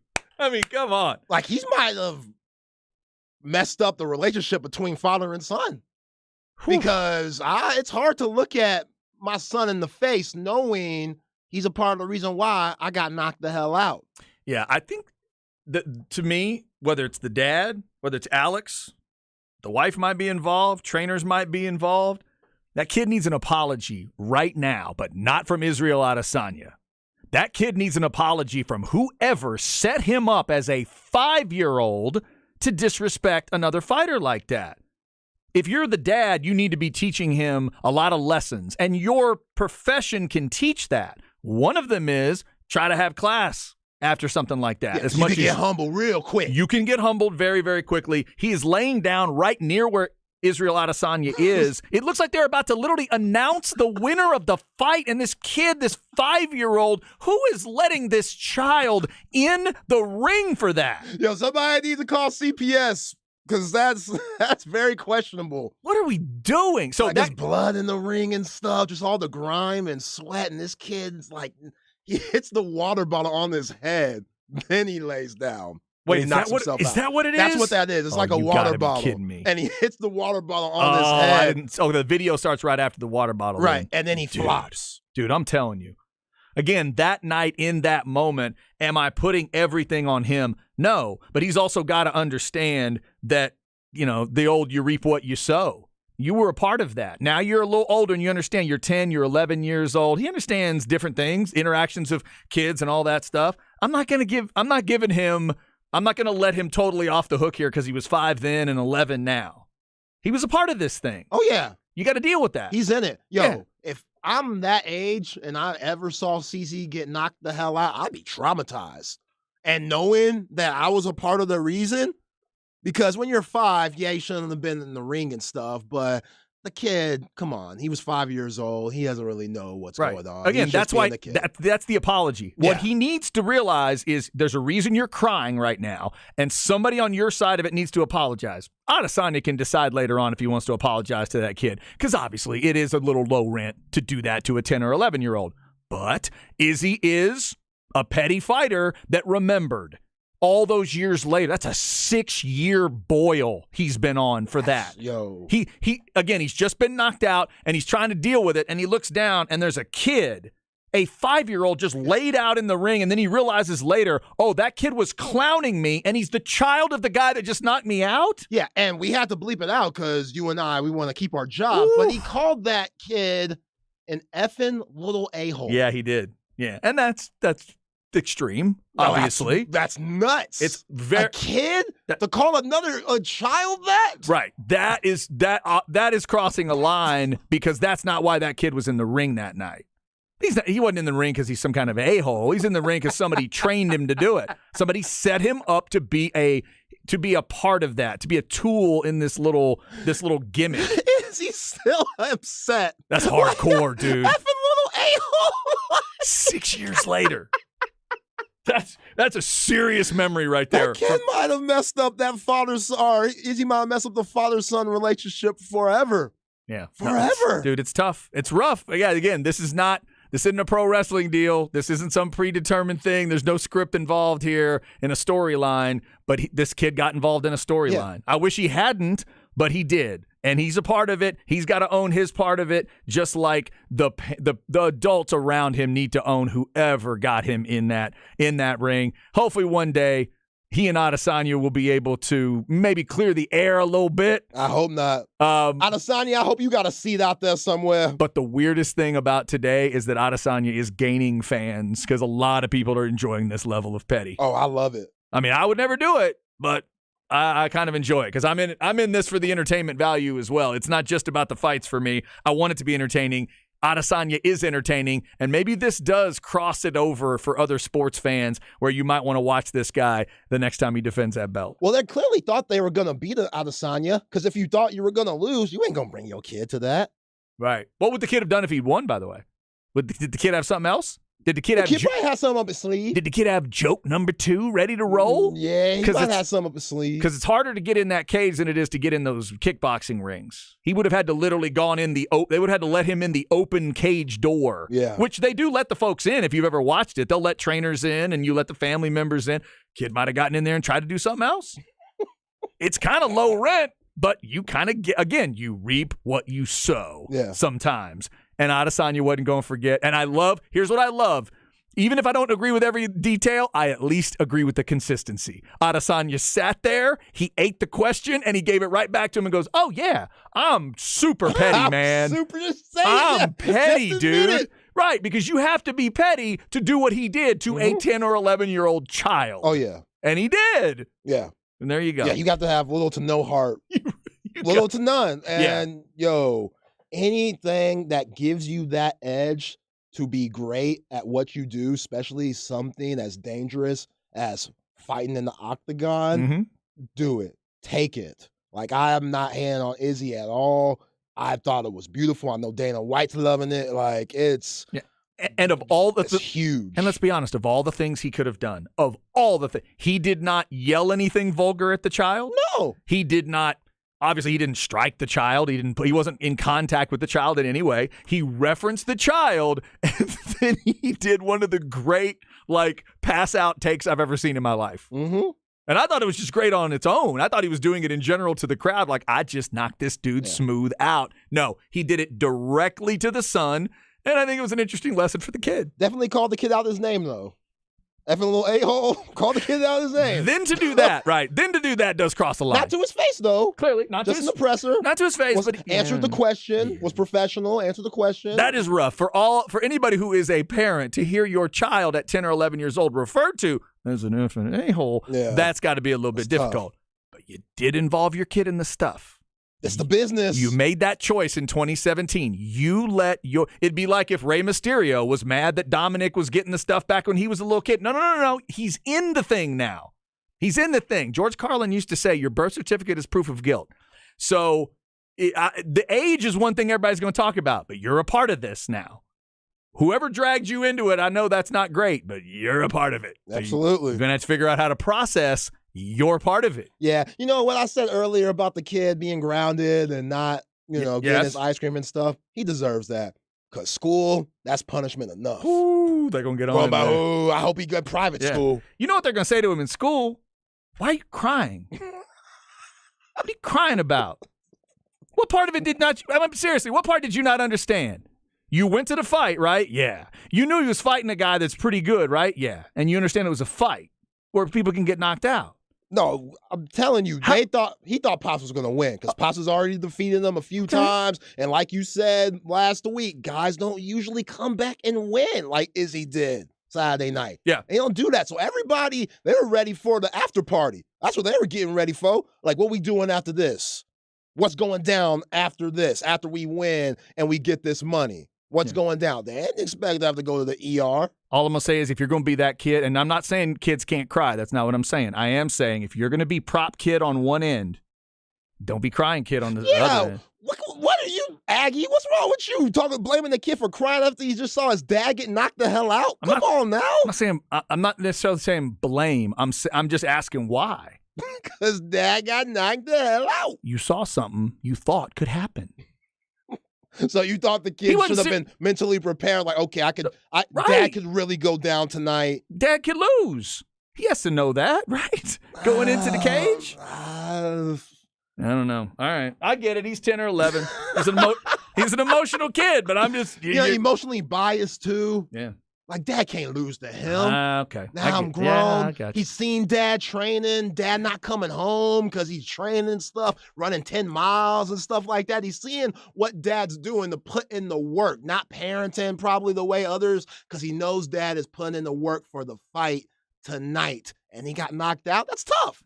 That's tough. I'm just saying, this is one particular opinion on this thing. I'm just saying if that's my kid and I'm making him that much of a part of the fight game, I would say, hey, if something like that happens again, there's no need to cry. Like, I've been knocked out. I'll get up. That's what we do. We get up. What I need you to do is to flip off Israel Adesanya. Once he stands up and looks at you again, flip him off. Double birds. That's what I need. That's parenting of the year stuff right there. That's what we needed there. That's high quality parenting right there. What a wild event, man. Oh, I'm so glad UFC has provided some theater that's getting into other realms today. And hopefully this is being discussed all throughout the sports radio world. Israel Adesanya and the pettiness of going after a child, 10 or 11-year-old, and calling the child an effing a-hole at the press conference. I can't believe that actually happened. All right, coming up, Why Today Matters, April 10th, and we'll creep back to April 9th as well. We had a lot of big birthdays over the weekend, including one that does connect to the Masters winner. We'll get you that next on The Horn.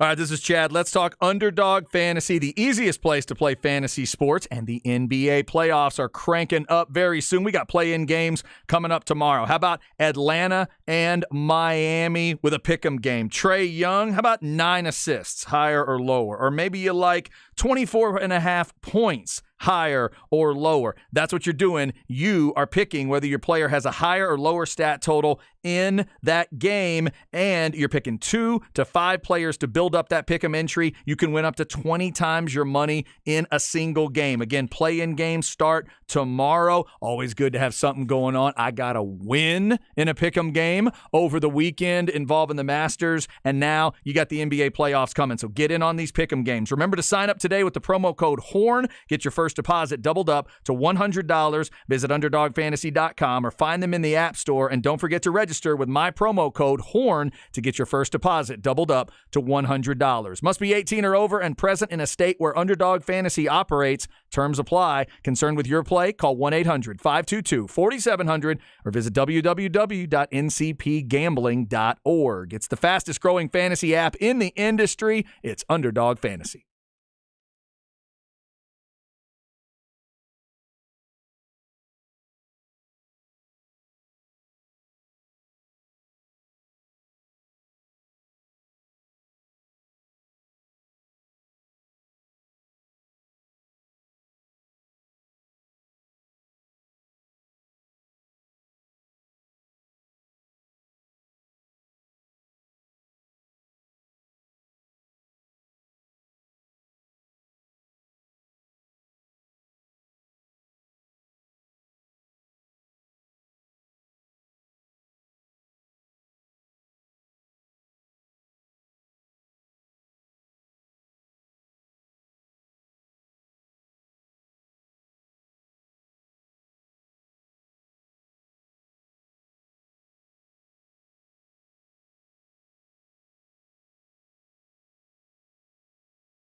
Chad and Zay.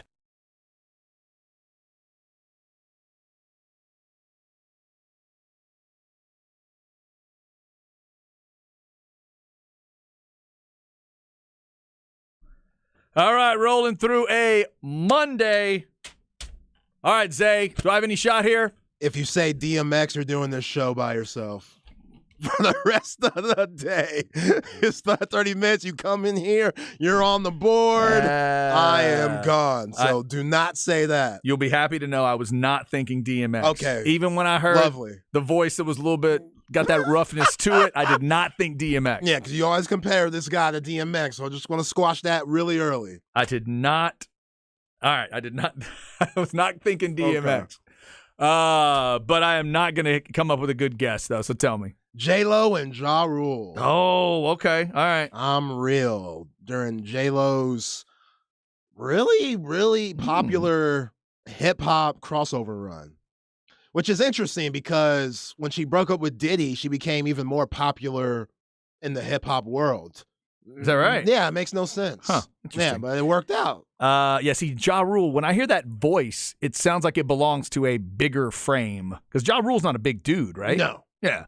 I got to learn how to recognize his voice a little better, though. Yeah, for some reason that does not pop. But I was not thinking DMX. I just didn't know where to guess on that one. Ja Rule had an underrated run. Like 3 years, maybe 2000, 2003, around there. He was huge. Was Ja a part of an early Fast and Furious project? Was Ja Rule there? I think so. Yeah. Wasn't he a part of one of those first few? I think so. Ludacris showed up eventually, and Bow Wow was part of Tokyo. Yeah. But then, I think he was, and maybe in the beginning there, maybe that first one. All right, so J-Lo and Ja Rule, Kim Wilde, Evelyn King, Flock of Seagulls, and Eddie Money have all been a part of the show today, and more texts are coming in on Israel Adesanya's side of that argument, that the kid deserved it. Yeah. Interesting. All of it. I thought we were going to get a lot of sensitivity today of people saying you're being too hard on him. It's a kid. He's 10 or 11. What are you guys doing? Nope. Over and over again, people are saying, love that kind of pettiness. I thought Izzy should have knocked the kid out, too. It's like, whoa, wait, whoa. Let's not go that far. Yeah, I don't know about knocking the kid out, but yeah, kid deserves everything he gets. Everything. Even as a 5 years old, he mucked up. I think he might have deserved a little bit of that smack. And again, whoever got him into that ring and had him doing that back in 2017, that's the real person that needs to apologize here. Now, that's who needs to apologize to that kid for what Israel made him deal with this past Saturday. Now, bullies, if we're going to try to clown old boy at school this week because his pops got knocked out, be careful because I'm pretty sure he's done a little bit of training himself. Yeah. Like, he's not just going to watch pops and be like, that looks hard. That looks bad. Like, I want to be like that. Yeah. And to be fair, I do think Israel Adesanya at some point needs to apologize just for the name calling. Not what he did, the name calling. The pratfall was awesome. Just apologize. You don't need to call the kid an F and A hole. He doesn't need to. Because we don't have evidence of that. A 5-year-old can be an a-hole, but somebody set him up to do that as a 5-year-old. So it's not just him. You can't just say, well, look at that a-hole. He's 5, right? Yeah, Because if all the people around him actually let him do that when he was 5 and it was all on him, well, that's even worse. For a marketing standpoint, maybe, but it's UFC. You should already know you're getting into, marketing deals and ad deals with anyway if you're trying to get a UFC fighter. And we just saw UFC team up with WWE this week. I would say he good. I don't think he needs to apologize at all. He won't. I know he won't. I know he won't. If I'm Dana White, I ain't telling him to apologize either. No, that's true. Dana needs to keep that fire going. Dana's like, you got anything else you want to say about the kid? He's got John Jones now as his heavyweight champion. He's got that guy as his 185 champion. That's pretty impressive stuff. Somebody says Ja Rule was only in the first Fast and Furious. Remember, he yelled Veronica. LOL. I don't remember that detail, no. But I did think he was in one of the movies, so at least I got that part right. All right, so we have talked about that crazy UFC story, NFL news, including OBJ to Baltimore. Plus, it was a big weekend at the Masters. Let's connect that up with a birthday and hit some other things in why today matters. Here we go.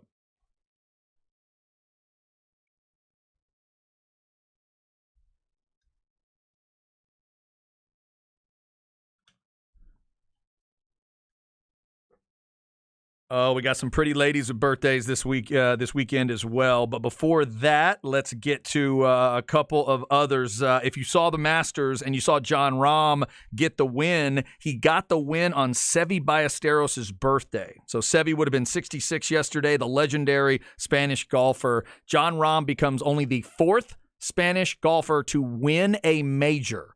Imagine that. Imagine being one of only 4 people from your country ever to do anything. And Zay, he's one of only 2 that has won multiple majors. He's now won a U.S. Open and a Masters. And so because, who is it? It's Seve won the British and the Masters, I believe. The other 2 guys just won one particular major. Sergio and Olazabal both won just the Masters. So Jon Rahm, great performance. He's been that guy everybody's talked about for the last half a year or so, playing the best golf in the world, and Brooks Koepka got to find out just how good it was.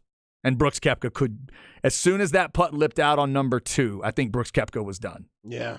Once I saw that one lip out, I thought, ooh, I wonder if that one's going to come back and get him. And boy, did it ever, man. Rahm was not tremendous yesterday, but he was good enough. And Phil couldn't quite make the run. Oh, lefty. Oh, I was rooting for Phil, man. I was too, man. Ooh. I know you Liv guys might think differently, or people against Liv might think differently. Yeah. But lefty, he was dealing. I was impressed. That was a hell of a finish for him, and it depends on how you want to look at it. Koepka talked to the media about, hey, look, this shows we aren't washed up, right? Us Liv guys. He finishes top 5. Phil finishes top 5. Patrick Reed finished top 5. But on the other hand, every time we see what we saw, people are going to ask questions. When a PGA guy faces a Liv guy, if the PGA guy wins like yesterday, you're thinking, now this other guy's used to just playing 54 holes right now. Wonder if that could be like they have an advantage. A factor, yeah. He's not playing this type of golf all the time. It's that team aspect versus so is that part. And then if it ever goes the other way and a Liv guy beats the PGA guy, you could think, well, is he worn out because he's playing 4 rounds instead of 3? But Koepka showed you what he can be. I had no problem with either one of them winning it yesterday because I like both those guys in terms of the golf. I'm glad Koepka's going to get to play, and he always dials up for majors. Always. It feels like every time, he hasn't been there in those middle kind of, tournaments, mid-level tournaments, but he's always there in the majors. I also liked his honesty yesterday. He admitted that if he hadn't had this injury situation, he might have thought differently about going to Liv. But I think he was trying to be as realistic as he could about it. I got to go make this money. Yeah. I got to go make this money. My body might be betraying me here. So maybe I need to go make the money while I can. Hey, I mean, everybody has their own opinions on it, whether it's being competitive and trying to play in the PGA and understanding you make some really good money there too, or just straight up saying, I want to take it easy a little bit. I want to make a lot more money, even though I'm not playing in the competitive PGA like others are, and they have to deal with that. So I'm with it either way. I could care less about these guys and all the bickerness and stuff that's going on.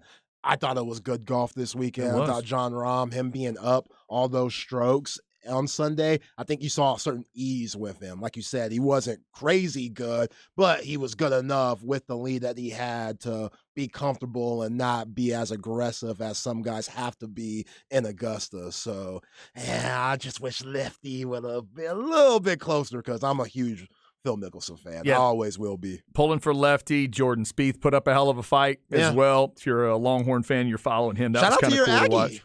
Yeah, Sam. The amateur, even though Sam he's Bennett, basically right? 30 Is his years name? old. Yeah, that was very cool. So he'll be a fun name to watch. Not just get the low am, but it was kind of a part of the discussion the last couple of days. So that was very cool. So yeah, he'll be a guy to definitely keep an eye on. As far as birthdays go, I said a lot of pretty ladies have birthdays either today or yesterday. So if you're a freakish fan, here we go. If you are a This Is Us freak, Mandy Moore is 39 underrated today. She's beautiful, talented, and that show is huge. I know for a lot of people. If you're a Star Wars freak like me, Daisy Ridley is 31 years old today. Happy birthday to Daisy. Yesterday, if you are a freak of a certain industry, to quote the phrase, one of my wife's favorite songs. Jenna Jameson was 49 yesterday. Legend. She and I have just led parallel lives. She's a little bit older than I am. Other than that, pretty much mirror images of things we've been involved in. Also, if you're a Cosby Show freak from back in the day, Rudy was 44 yesterday. Keisha Knight Pulliam. And grew up to be a very, very attractive woman. Yeah, she does like Lifetime movies and Hallmark movies and stuff, so she's kind of around. Beautiful smile on Rudy Huxtable, all grown Where's up. Bud at? And Bud. Oh, Haven't yeah. seen Bud in a minute. Whatever happened to Bud? Bud was kind of doing his thing in the teen years. He was in Sister Sister. He was one of the twins' boyfriends. Wasn't Bud also in one of the I Know What You Did Last Summer movies? Was the second one where they went to the resort? Wasn't he in there? No, I'm Ron Black, dude. That's Mekhi Phifer. Wasn't Bud in 8 Mile too? Like us? That was it. No. He's in the. Wasn't Bud being fought over by Monica and Brandy and the Boys of Mine? No, that's Mekhi Phifer too. Right about midway through the Fast and Furious till the end. That's him, right? That's Bud, right? No? What's Bud's real name? Bud is in some horror movie. Look it up. He's in some horror movie. I can't think of which one I'm thinking of, but I think he's in a horror movie. Yeah, he looks like he could play a good scared brother. And for you wrestling freaks like me, Bianca Belair was 34 years old yesterday. She is the, Raw Women's Champion right now? And, little known fact, at least by me, she's married to one of the Street Profits. I didn't realize that. Oh, okay. Tag team, Street Profits. She's married to one of those guys. Did not know that. There you go. Pull back the curtain a little bit on some wrestling for you. All right. And speaking of that, if you're a wrestling fan, since we are in this area, and I do love the man so much, if you didn't watch the A&E documentary on Dusty Rhodes last night, go check it out. It is so good. 2 hours. I've still got it on my DVR. I think I might watch the whole thing again. I haven't rewatched any of these yet. They're all great, but I think this is one I may rewatch. Shout out to the whole family for being a part of it. Cody, Dustin, they get great comments from Hulk and Ric Flair and Undertaker, just all these different people talking about Dusty Rhodes and his impact on the business and his impact just on wrestling and the family stuff and the good, the bad, the, father that wasn't there at times and the father that was there at times. I'm glad everybody was willing to be honest for that, man. It was good stuff. Good stuff. Check it out on A&E if you missed it last night. Coming up, Stems and Seeds before we get out of here, including that update from the NFL. Is OBJ enough to get Lamar's attention? This is The Horn.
Chad and Zay.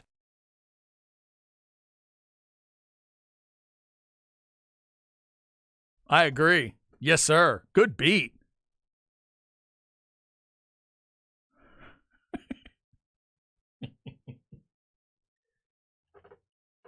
Like Nevertalo. All right, just about done on a Monday. Say, do I have any shot here? Nah. I don't recognize that voice. Yeah. When he raps, doesn't rap much, but when he raps, if you haven't heard it before, then he can get you. All right, who But is very popular. Okay. Pharrell Williams. Ooh, okay. Yeah, when he was rapping Neptunes. Yeah, I can hear it now. Yeah. Yeah, now that you say it, now I can picture him. But yeah, you're right. I have not heard him rap a whole lot. Yeah, Can I Have It Like That? Featuring Gwen Stefani. Ah, I see. Yeah, there she go right there. Okay. There you go. This He's was been- a hit. The man's been associated with a lot of talent. Oh, yeah. Male, female, all over the place. Yeah, you know him and his boy produced this too, so Yeah. Good stuff. Good so stuff. talented. That is one talented dude. Pharrell Williams to go with J-Lo and Ja Rule. We had Kim Wilde earlier. We had Evelyn King. We had Flock of Seagulls and Eddie Money back in an 80s themed first hour. And the game beat to get us started this hour. There's a lot going on, obviously, in the world of sports because it seems like there always is. By the way, shout out to the WNBA. They get their draft cranked up tonight. If you want to check that out on ESPN. Plus, we've got Texas baseball for you. Let's set you up for that. And an interesting, maybe little update on this Ravens story. Here we go. No stress, no C's, no stems, no sticks. Brought to you by AV Consultations, 255-8678, or go to avconsultations.com. Texas baseball, 6 o'clock tonight at Texas State, 5:45 pregame. So Ball Don't Lie will be out a little early this evening. So, Zay, I'm seeing this update from Pro Football Talk. It says, report Lamar Jackson recruited Odell Beckham to Baltimore. There it is. That would help to explain the screenshot. It would help to explain why would you, because again, if you had nothing to do with it and if you didn't want anybody to think too much of it, why would you end up in the club with him? Why? Yeah. So the video could get out of you sitting there? Lamar didn't look too happy in the club, by the way. Yeah, you mentioned that, but it's just like a 10-second clip, so you can't take nothing from it. And again, why would he be there if he wasn't somehow connected? So does this lead us back to now, do discussions open back up? Does Lamar use this to now go to the Ravens and say, all right, now we're heading in the right direction. You're putting some talent around me. Let's talk. Let's talk serious money. Let's go back to the last offer you made me or whatever. I mean, with the tag, and we know that no teams are approaching him, the Ravens are expecting him just to come back and be ready for training camp. That's Right. what they're expecting. Like, okay, we got you, Odell Beckham Jr. We expect you to be locked in, ready for training camp. But there's that Le'Veon Bell factor. Is this enough to where Lamar isn't going to sit out? See, if he really was a part of bringing him in, then that would just be rude to OBJ. You part of bringing him in and now you're not going to play? That's kind of weird. Now, as I understand it, he can play on the tag this year. They've still got until July, whatever it is, though, to go long-term. They can still make him a long-term deal up through that date. So now the issue is going to be, does he go to OTAs? Does he go to any mandatory stuff? Stuff that you need to go to as a franchise quarterback? Is he going to go to the voluntary stuff?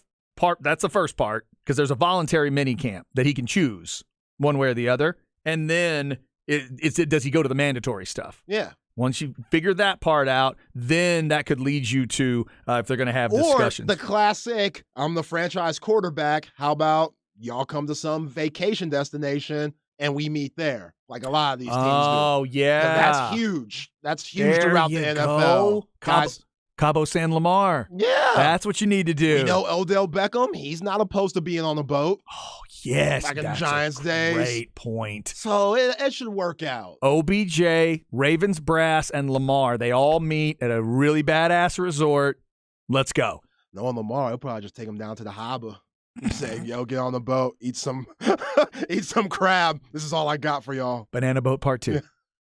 Get another Banana Boat story out there. Hey, whatever he likes, whatever he's into, let's figure that out. Use the OBJ thing to your benefit. So this is two situations now. We got Baltimore bringing in a receiver that they think will help them with Lamar, just like the Jets are bringing in the guys that they feel like is going to get them to Aaron Rodgers. Yeah, what's up with that? We're still a little stale Yeah, I Still don't know. stagnant. I just What's going on? I just saw a headline earlier on that said only Aaron Rodgers could stop that at this point. Yeah, Pro Football Talk also. At this point, only Aaron Rodgers will keep an Aaron Rodgers trade to the Jets from happening, and there's currently no reason to believe his intention has changed. And remember, he said the intention was the Jets. Jets, just give them that number 1 draft pick. What do y'all really need? It's Aaron Rodgers. I agree. Like, y'all were right there. What are they, 13? Is that the pick? They were right there with Mike White, Zach Wilson, and Joe Flacco. It's the 13th pick. Who's that supposed to be? Aaron Rodgers isn't worth that for you? Come on. Like, is that the Jalen Carter? He get pushed back that deep? Is that like around where he should go? He might, yeah. Well, there was talk of it at a certain point, but remember, Jalen Carter's people then in Rosenhaus, they stopped talking to anybody outside the top 10. So no, Carter's gone. You need to assume Carter is gone by 13. They're not getting him. They're not getting him. No. Give them that pick. It's Aaron Rodgers. Like, you don't need one of the 4 tight ends. All the tight ends in the draft. Now I'm going to Darnell Washington. Like, what is it? Yeah, you just said it. Give him that pick. That is You just picked up Sauce Gardner. You don't need one of all these corners. Like, what is it? You just got the Rookie of the Year, Garrett Wilson. What is it? And you need to treat him like he's Aaron Rodgers. Yeah. Because he is. You're about to get Aaron Rodgers. Take it from somebody who one of his NFL teams got Tom Brady out of nowhere. Like curveball Tom Brady. It's really awesome. You need to lean into it. Do it and give